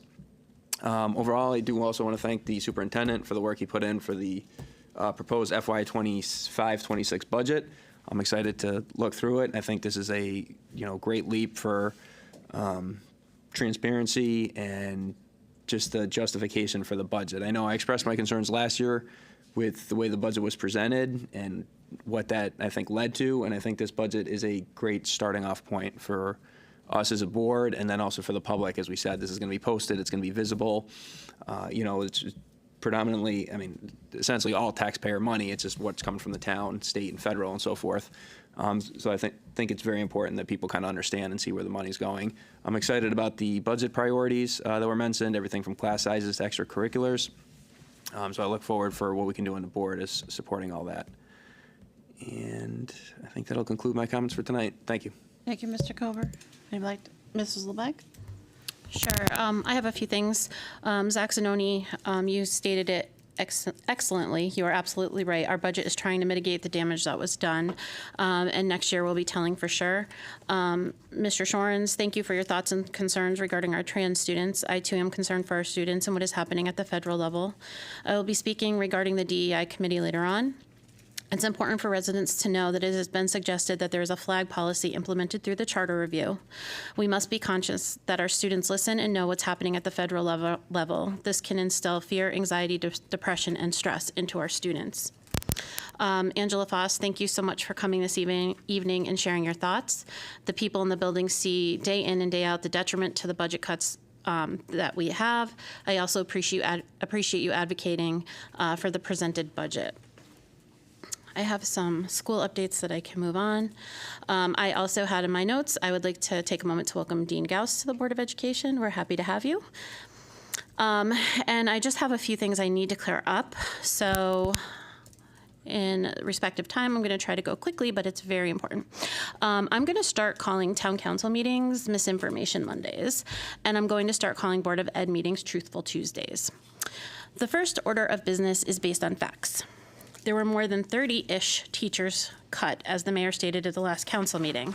We have this document. A total of 129.5 personnel reductions total, but there were 22.5 tenured teachers, 45 non-tenured teachers. I mean, just those numbers alone are way more than 30-ish. And there were 25 retirements and resignations and long-term sub positions which were not filled. We also had other staff, but it is way more than 30. And I wanted to clear that up because I do not want to downplay the amount of teachers and staff that was cut from the school district. The second order of business, I want to talk about the misinformation of the $10 million BOE shortfall that the town council and certain audience members keep talking about. I have a copy of the MOU regarding the actual amount between the town and the Board of Ed shortfall. The MOU clearly states, it is estimated that the above reference expenses and/or costs are $5.6 million, whereas the council agrees to provide such additional funding for the above reference expenses and costs not to exceed $3.9 million. The council also agreed to permit the board to repay an additional $1.7 million owed to the town on a 5-year repayment plan to commence on July 1. Now, I might not have a calculator in front of me, but this doesn't total $10 million. The MOU is a legally binding document written by an attorney. It does not say $10 million. The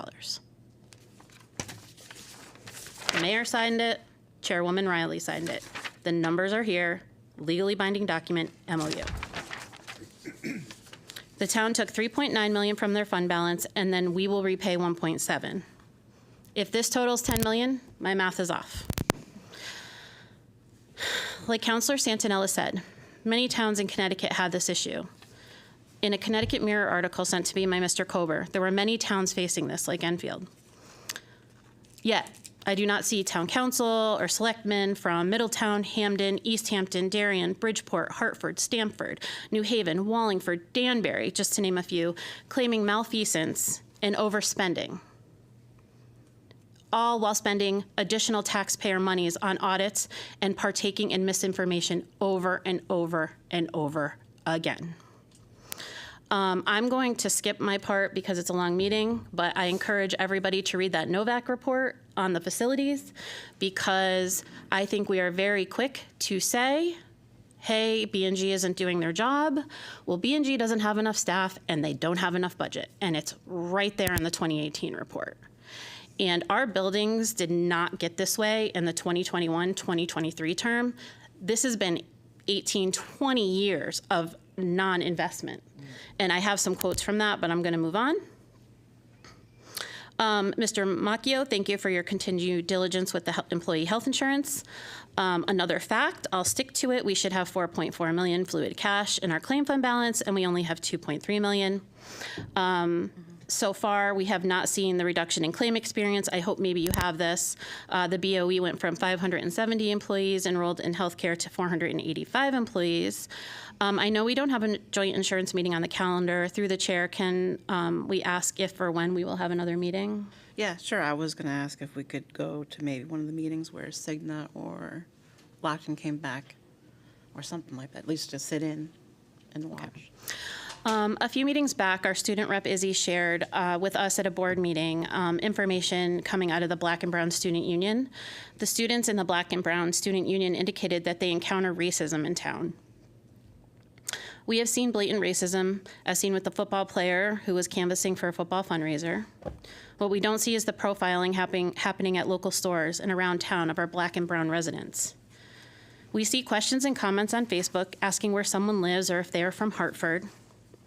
Thank you to the DEI committee members for reaching out to share your frustration. The idea of a DEI committee is to educate and foster an inclusive and equitable environment by addressing systemic inequities. I'm sorry this wasn't accomplished, but do not give up. It doesn't sound like it was even really able to get off the ground. But again, do not give up and listen to what our youth said in our Black and Brown Student Union.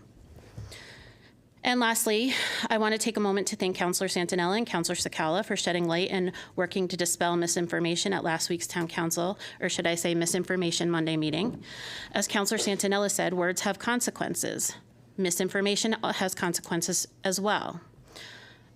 From an audience member to some of the counselors, they promote the misinformation. The misinformation from the mayor and some of the counselors has had a direct effect on me and, more importantly, my family. My daughter reminded me of the resident who yelled, "Your mom should be in prison," to my kids. It's one thing to disagree with me on a vote or where I stand politically, but this untrue information spewed every single meeting is really just childish and gross. And here's the facts. It is also smoke and mirrors, deflection, and gaslighting at its finest. Look at the insurance fund. Look at the $2.5 million deposit, tax breaks given by the BAA, the amount of reports and studies the taxpayers pay for that are never implemented, like the Novak report I mentioned tonight, and the field study reports. We are better than this, Enfield. Every other Tuesday, I will sit here correcting the misinformation and reminding everyone exactly how we got here. I will remind everyone who's giving the misinformation out and will show up with the facts in black and white.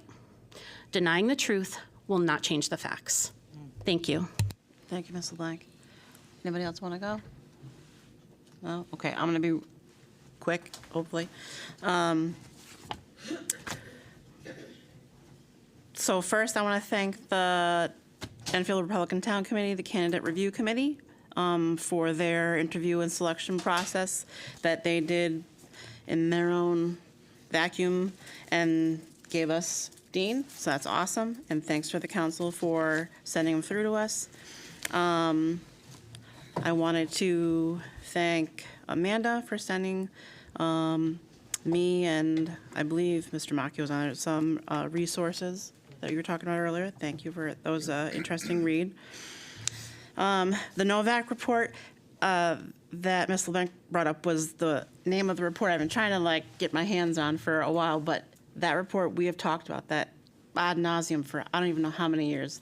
Donna Suzak used to read from that religiously, so that is a good report to read. I don't know if it's on the town website. I did find it on the website, but somebody did email it, so I will forward it to you. And if it's a good anybody else on the board would like it, I'd be happy to forward it to you as well.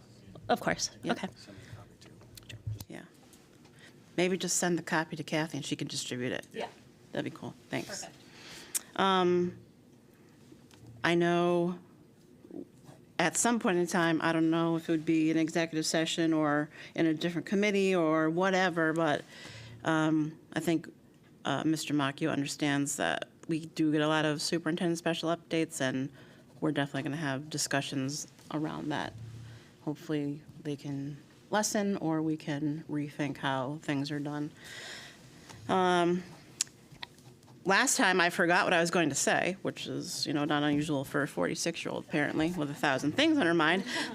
But it was actually about the audit. Mr. Macchio sent it to us, the 27/1/21 to 6/30/22 one. The audit noted nothing for the Board of Ed. And then the 7/1/22 to 6/30/23 audit, when I was reading it, all that it did for the Board of Ed was recommend that our policies be reviewed to add language to comply with federal procurement procedures. But we did follow our purchasing policies.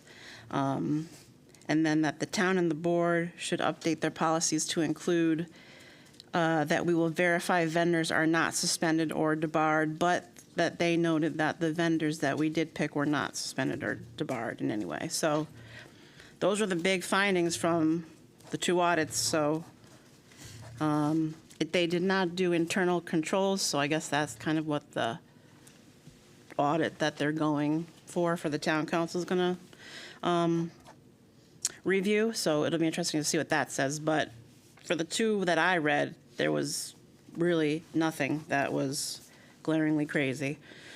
And then also in that audit, pages 7 through 9, which thank you for printing that out for me, it lists all of the town and Board of Ed federally funded programs. And with all of the commotion this morning, which is great to know that Head Start might not be included on that. But if you were to look at that paper, the town and the Board of Ed combined together, so it's like the $4 million for the Board of Ed, but the town.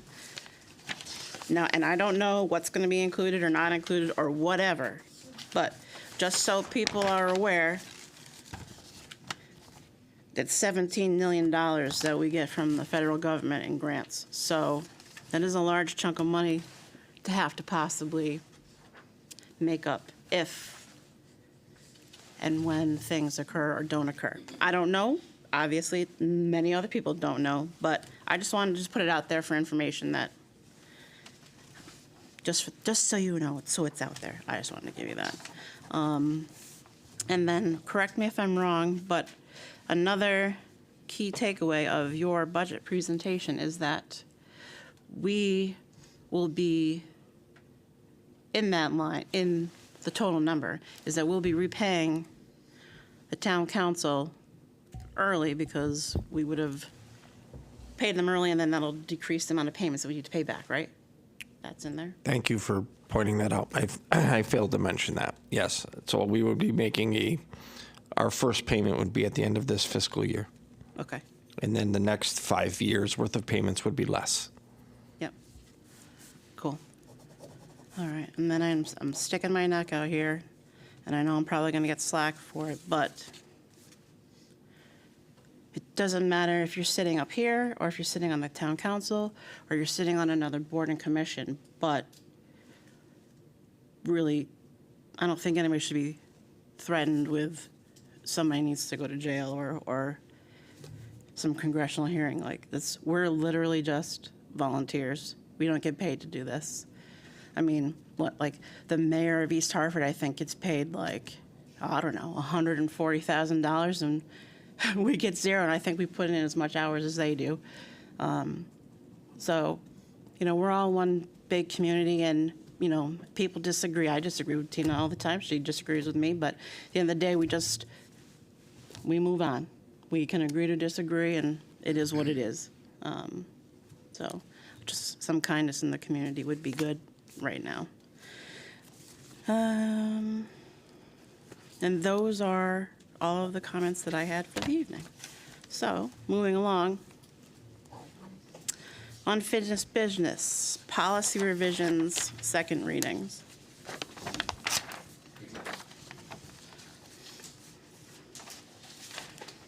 Ms. Cushman.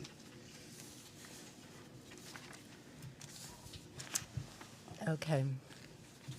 Well, we're going to start with policy 3110. Board Budget Procedures and Line Item Transfers. This policy update uses the basic framework of the current policy of Shipman, with some additional text to clearly outline specific procedures and guidelines for the budget process, aligning the policy closely with the intent of Mr. Kober's Transparency Initiative. This proposed update also streamlines our policies by combining key elements from multiple policies. If passed for a second reading, the board will have an opportunity later in our meeting to rescind policies 3120, 3150, and 3160 as they would be considered obsolete. I'd like to make a motion to approve the second reading of policy 3110, board budget procedures and line item transfers. Second. Okay, motion made by Ms. Cushman, second by Mr. Kober. Any discussion? Okay, sensing none, roll call, please. Dr. Kalnin? Yes. Mrs. Cushman? Yes. Mr. Gauss? Yes. Mr. Kober? Yes. Mrs. LeBlanc? Yes. Mrs. Pickett? Yeah. Mr. Ryder? Yep. Chairwoman Riley? Yes. Motion passes. Go ahead, Ms. Cushman. Policy 4230 is the family and medical leave. This is a new policy, and its purpose is to inform employees of the Enfield Board of Education of their rights, to define eligibility, and to establish clear guidelines for leave under the Federal Family and Medical Leave Act of 1993 and under Connecticut state law. I'd like to make a motion to approve the second reading of Policy 4230, Family and Medical Leave. Second. Motion made by Ms. Cushman, second by Mr. Kober. Any discussion? Sensing none, roll call, please. Dr. Kalnin? Yes. Mrs. Cushman? Yes. Mr. Gauss? Yes. Mr. Kober? Yes. Mrs. LeBlanc? Yes. Mrs. Pickett? Yes. Mr. Ryder? Yes. Chairwoman Riley? Yes. Motion passes. Okay. And lastly, Policy 6146, Graduation Requirements. This policy has been updated to reflect recent legislative changes in graduation requirements for high school students. Personal financial management and financial literacy can now be used to fulfill requirements for STEM credits. Previously, it could only be applied as a humanities or elective credit. The policy, if passed, will update existing Policy 6146 and make Policy 6148, the FAFSA completion program, obsolete. Since the proposed policy update for 6146 contains the key elements found in this Policy 6148, I'd like to make a motion to approve the second reading of Policy 6146. Motion made by Second. Ms. Cushman, second by Mr. Kober. Any discussion? Okay, sensing none, roll call, please, Kathy. Dr. Kalnin? Yes. Mrs. Cushman? Yes. Mr. Gauss? Yes. Mr. Kober? Abstain. Mrs. LeBlanc? Yes. Mrs. Pickett? Yes. Mr. Ryder? Yes. Chairwoman Riley? Yes. Motion passes. Okay, moving on to new business. We already did A, so B is approval of the 2025-26 school calendar. So, in the board packet, we need to, is the school calendar, we need to approve the calendar in February. So, Madam Chair, I would like to make a motion that we table this item for a future meeting, just to allow the board members and the superintendent to have additional conversation and dialogue on some possible amendments or further review. Okay. Say that again. That's the purpose of tonight. Correct. It's on the agenda tonight under new business so that we can have the initial conversation and discussion. It doesn't need to be actually passed or addressed until February. So if we push it off, just to say, I mean, we could push it off to February 11th, but then we got to pass it February 25th to So- stay in alignment with your past practice. So then what if we put out what, people's recommendations might be, and then Through the we chair. could take that back, and then we'll make a motion to table it tonight, and then we can keep it on the agenda? I can give some context in terms of Yeah, how the calendar sure. was developed as well. That would be great. And obviously additional feedback or whatnot. Yep. So we went back to having a district-wide calendar committee in terms of I met with and brought together the union leadership, or representatives from each of the union leaderships. So the nurses union, the teachers union, the administrative union, the paraprofessional union, literally all of the unions as well as non-union representation. Presented a couple of different options, went through a variety of different pieces. This is the result of those meetings occurring. The only other piece I would say is, obviously, when you look at it, it's very consistent with this past year. Just context for anything else moving forward. Oh, the last item I'll just say as a point, because a lot of times, I think many times, Kathy's let me know that the school hours are always put onto the backside of the calendar. Again, going through contract negotiations with Smith Bus Company, we're having some conversations related to our early release times, or early release days, half days, whatever you want to call them, because the hour and a half that we're released out early doesn't really provide the length of time we truly need for the professional development to occur. So I'm looking at potentially shifting those. So that would be something that would be brought forward to the board as well. That's in my mind, that is a separate item from the school calendar. So that would come up at a future. We're still working out details on what that could potentially look like. Okay. That's your background from me. Okay. Can I have a couple comments? Yeah, go for it, Ms. Pickett. And I'm okay with not voting on it tonight. Appreciate you sharing this and that context. A couple considerations. I have been seeing some communities approving 2-year calendars just for like teacher planning, family planning. Obviously, that might be something we need to go through like policy and all of the other things, but something for us to consider is looking at maybe doing calendars in 2-year cycles. Another thing that I wanted to add is, you mentioned school times on the back of the calendar. I'm also wondering if we could list holidays on the back of the calendar instead of like listing them in the weird bracket. Like having a day off and having a day off because of a holiday, like sometimes it's just confusing and like multiple listings in a month when we can just list all holidays on one page. We could also be inclusive and list other cultural and religious celebrations that impact planning and academic considerations for students. So just some considerations, but overall appreciate the process that you use and the context. Also happy to see spring conferences planned and scheduled. Thank you, Ms. Pickett. Mr. Ryder? My only concern, which I mentioned in leadership, is that the last day of school is graduation day. And even this year, where we haven't had any real snow accumulation on a school day, we have had 2 snow days, even without the snow. So I'm always concerned when the last day of school is graduation for any graduating seniors that may graduate on Thursday night, June 11th, but then still owe us 3 or 4 days of school, et cetera. So They would not owe us per the State Department. okay. Seniors. Yes. But everybody else would EK be through required to 11. come back, and I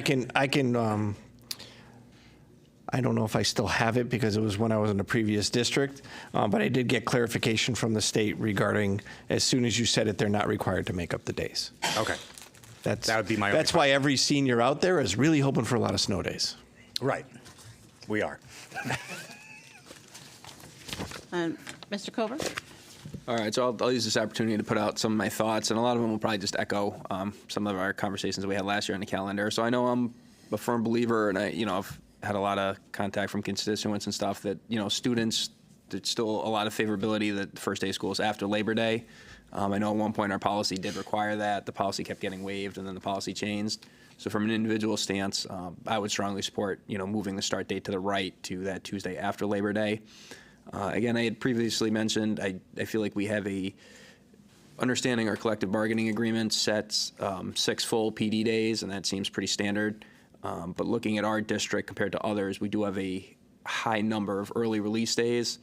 And I believe the superintendent kind of mentioned that there might be opportunities to shift those with, if we're only doing an hour and a half, it's not really a half day, but maybe somehow reducing that just for, continuity for parents, and then of course the transportation aspect. I think, at this point we have early release staff PL days. We're looking at 12. That's not counting early release days for conferences, which is another 4.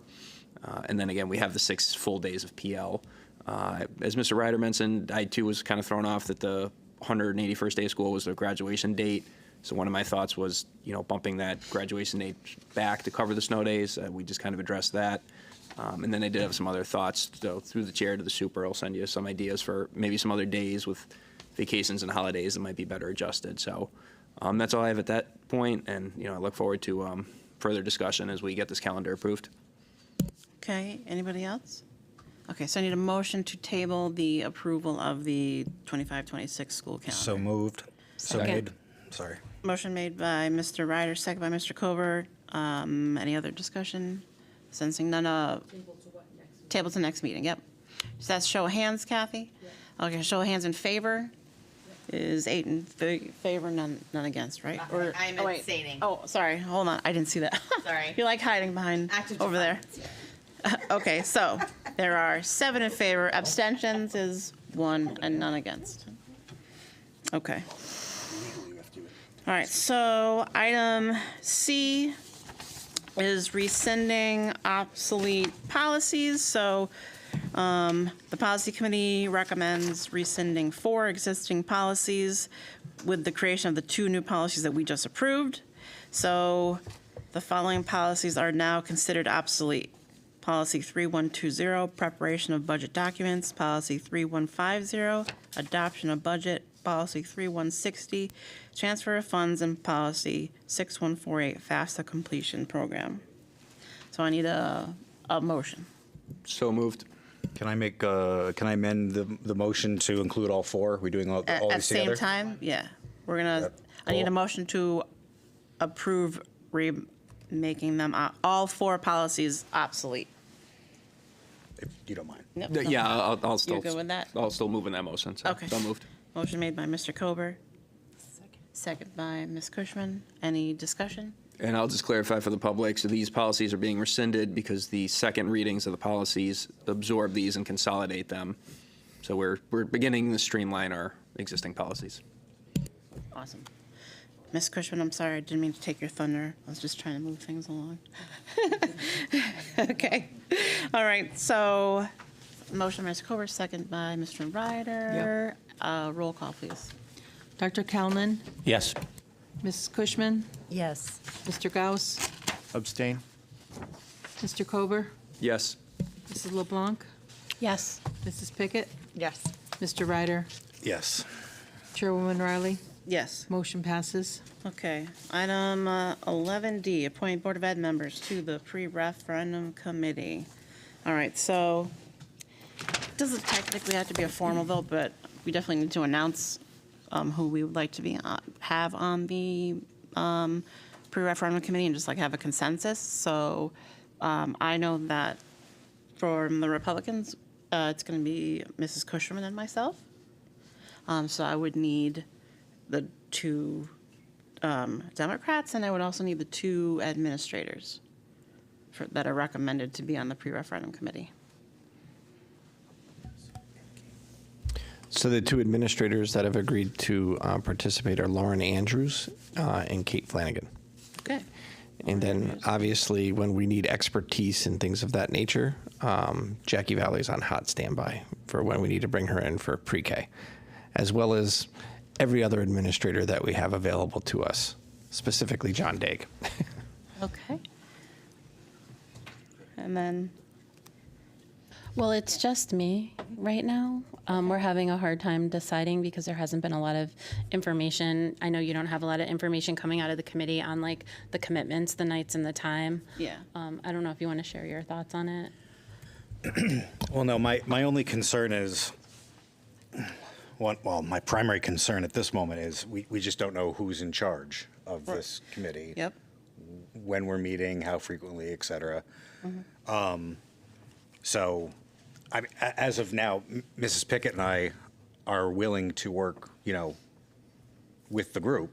We just need a little bit more clarification on when we're going to first meet. So, you can put us both down as alts, or Yeah, so when I spoke, when we had a meeting on Friday with the mayor, he said that basically once they get their people situated, that they would have a organizational meeting. He would start the meeting and then the committee would pick a chairperson and the officers, and then he would leave, and then the committee would then at that point decide the pace of in days and stuff when they wanted to meet.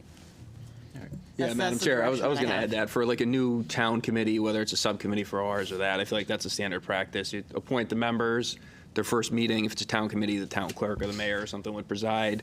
First item, select the chair, select other officers if they so do it, their bylaws and their calendar and stuff like that. So I think that's coming with time, and I would encourage, and I understand if you guys are still deciding, but I think the sooner we can give the council the names in order to start filling the committee, it would behoove us to act on it. The only question I didn't ask was if we need an alternate if somebody can't go. I didn't ask that question. So maybe you make 2 main people and then we have an alternate. I don't know. They didn't say. I don't think there is one, but. Or you can say Tina and Amanda for now, and then if we get to that first meeting and it can't work for you and it can work for Scott, I'm sure that it'd be fine to change. Consensus from our local historian over here Yes. is that they've never had the alternates on the committee. Okay, no alternates then. Okay. But if you want to change a name, all I have to do is call the town manager's office and Okay. say, X is now going to be Y. Okay. Simple as It's an appointed committee. Sorry, I just want to be clear on this because, and I think the concern here is not that we don't want to participate or be part of the committee, so let me just clarify those pieces. Maybe Mr. Ryder and I are duking it out. I don't know.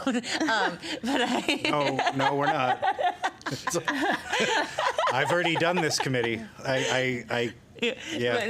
No. I'm just totally joking. But I do think understanding this piece around it's an appointed committee, which is we can change. Yeah. We all decide who the members correct. are. We can make an adjustment if an adjustment is needed. Well, and then you're going to have to replace me in November. Come on. Because, Let's not get there yet. Well, that's the other That's concern good. I Yeah, have well, is the that's a projected valid- end date is even beyond any of our terms. So Right. Well, then, I mean, not only, if Tina leaves or if people who are up here or on any other are running again, if they don't get elected, then that would be a change or, Right. whatever the circumstances may be, that's going to those are the concerns that we have. Right. Unless Because- we can get it done by November, but Well, that's. right, but even the projected write-up with the mix of 2 of these and Yep. 2 of these and 2 electors and all that stuff even says through December. Okay. And none of us are elected through December. All right. Well, can we just have at least a placeholder until you can get the, Yeah, right. Yeah, Tina and Amanda, and Okay. and I'm back up. okay, so, do we have general consensus? We don't have that beef, we dear. are okay with? We're good. We're good? Everybody's good? Yes? Okay. Yeah, I think the only Think comments I'll Larry, add, I know at one point, I think when the committee was created, there was concern that the resolution didn't specify the partisan makeup, and I'm glad that as a board, we're mature enough, and as the council's mature enough, where it's an even number. Yeah. It's implied that we're each pointing 2 of each party, and, for the public that had emailed and came in and spoke, and people had said that. I just want to reiterate and reassure the public that the standard practice is when you have an even number of appointments, that they're equal party representation. If there is an odd number, then yes, it's customary for if there's a party in charge to get that extra seat. But in this case, for the council and the board, even numbers. So, we're all doing the right thing that 2 and 2 are getting appointed. So just kind of wanted to publicly state that for this item. All right, good to go. All right. So we don't really have to formally vote, but everybody's cool with it. So everybody is okay with that, so we can move on. We have consensus. All right, so 12, board committee reports, curriculum committee. So Jean's not here. I don't mind doing a quick fill-in. I don't want to take your thunder, though, Janet. But I did pull out my notes. So we did make a program of study change at the high school level. There were 2 half-credit semester courses offered, a music theater and a drama course that we have combined into 1 half-credit course. I do think that it's important that we do, although that might seem like cutting courses, is a plethora of music elective course offerings, but this is an impact on staffing and the scheduling. Item from the table, we did talk about kindergarten registration, so thank you for bringing that up. And then there was a conversation about band, and I do think some communication regarding the impact on marching band that will still be offered as a club, but not part of the band programming. So I think some clarification, any questions, I'm sure reaching out to folks at central office, but a great curriculum discussion. Okay. Finance Budget Committee. Thank you, Madam Chair. So the Finance and Budget has not met since the last meeting, so there's no significant update. Our next meeting of the subcommittee is Monday, February 3rd at 5 p.m. Of course, we'll handle our regular actions, including payroll and reviewing the current budget. And I'll make sure on the agenda that we have an item for the FY 25-26 budget discussion as well. Okay. Can I jump in on that one? Sorry. Another Right ahead. point that I forgot to mention as part of the budget process. I'm going to push out to you when I send the other information. I'm also going to push out to you a form. So when you have questions, as you're digging into all your materials, you just fill out the form. Okay. And it will populate into the different areas, salary, benefits, whatever. And then you just keep going into the form and you'll get your updates that way. Like a Microsoft Office Forms thing that we fill out? Oh, that's cool. Okay. Is Look at that, this just to high clarify, tech. is that going to be like a back and forth with you? Is that kind of what you're expecting? Or is it Just kinda- you and I, Phil. No. Yes, it's a back and forth with me. Just making sure we're not starting like a Teams chat with the board members and stuff like that. So, outstanding. Okay. Policy Committee. In the policy committee, we had a discussion about the Connecticut school climate policy and also the computer network and/or internet use. And our next meeting is Tuesday, February 21st at 5:30. Okay. The 18th. Is it what? Tuesday's the 18th. Oh, is it? Okay. Tuesday, February 18th then at 5:30. Oh, that's right. All right. All right. Leadership Committee. Okay, so the last meeting was last Wednesday. We talked about insurance and audits and pre-K and the cadence of our leadership meetings, since a lot of people on leadership are also going to be on that committee. So we will probably move that, well, we're going to move that to once a month instead of twice a month to allow us to go to other meetings. The next one is on February 5th. It's at 5:15 at the high school, in the principal's office or something like that. Yeah, because we have a hard stop at Right, 6 'cause for of the- program of studies night. Right, program of studies night. So what door should we go in? Because I always mess up. Does it matter which door I go in? I think it's the main one. Okay, the front door. And somebody will be there to open the door. Okay, all right. Sounds good, okay. All right, liaison reports, school reports and updates. Who would like, yep. I just have a really quick one, and I know it's late, but it's worth mentioning. There's some exciting news coming out of the Enfield High wrestling team. Ethan Bonaducci captured his 100th win a couple weeks ago, while Jacob Beeler captured his 100th win at the Ben Alex Duels, hosted at EHS. Both wrestlers joined Justin Beeler, a 2020 graduate, in the 100 Win Club as Enfield Eagles. Congratulations to both Ethan and Jacob. And quickly, shout out to the Enfield Travel 6th grade boys basketball team. I saw them play in Ellington when I went to watch my nephew play, who plays for Ellington. Ellington. Enfield came out on top. They play hard, tenacious, and are a great team all around. And I will be at your home game against Ellington at the Annex next month. All right, anybody else? Dr. Kalman. Just an update from Kite very quickly. Kite is looking for community members who would be willing to share their culture or heritage through a display table or performance. Heritage Fair is back in partnership with Enfield Head Start to honor and celebrate the rich diversity of our community.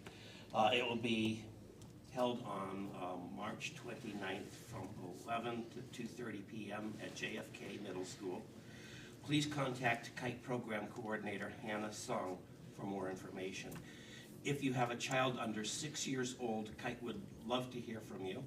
Kite, in partnership with the Connecticut Project and Rapid Team at Stanford University, is looking for families to share their experience with early reading and creating healthy family connections. Please reach out to Kite Director Brianna Bexton if you are interested. Eligible participants will receive a $10 gift certificate for completion. That's it. Thank you, Dr. Callan. Mr. Kober. So I just want to do a quick shout out to the Henry Barnard friends and family, and in the spirit of time, that'll conclude my comments. Mr. Ryder. I just want to congratulate our Wolf Pack Leaders of the Week at Eli Whitney.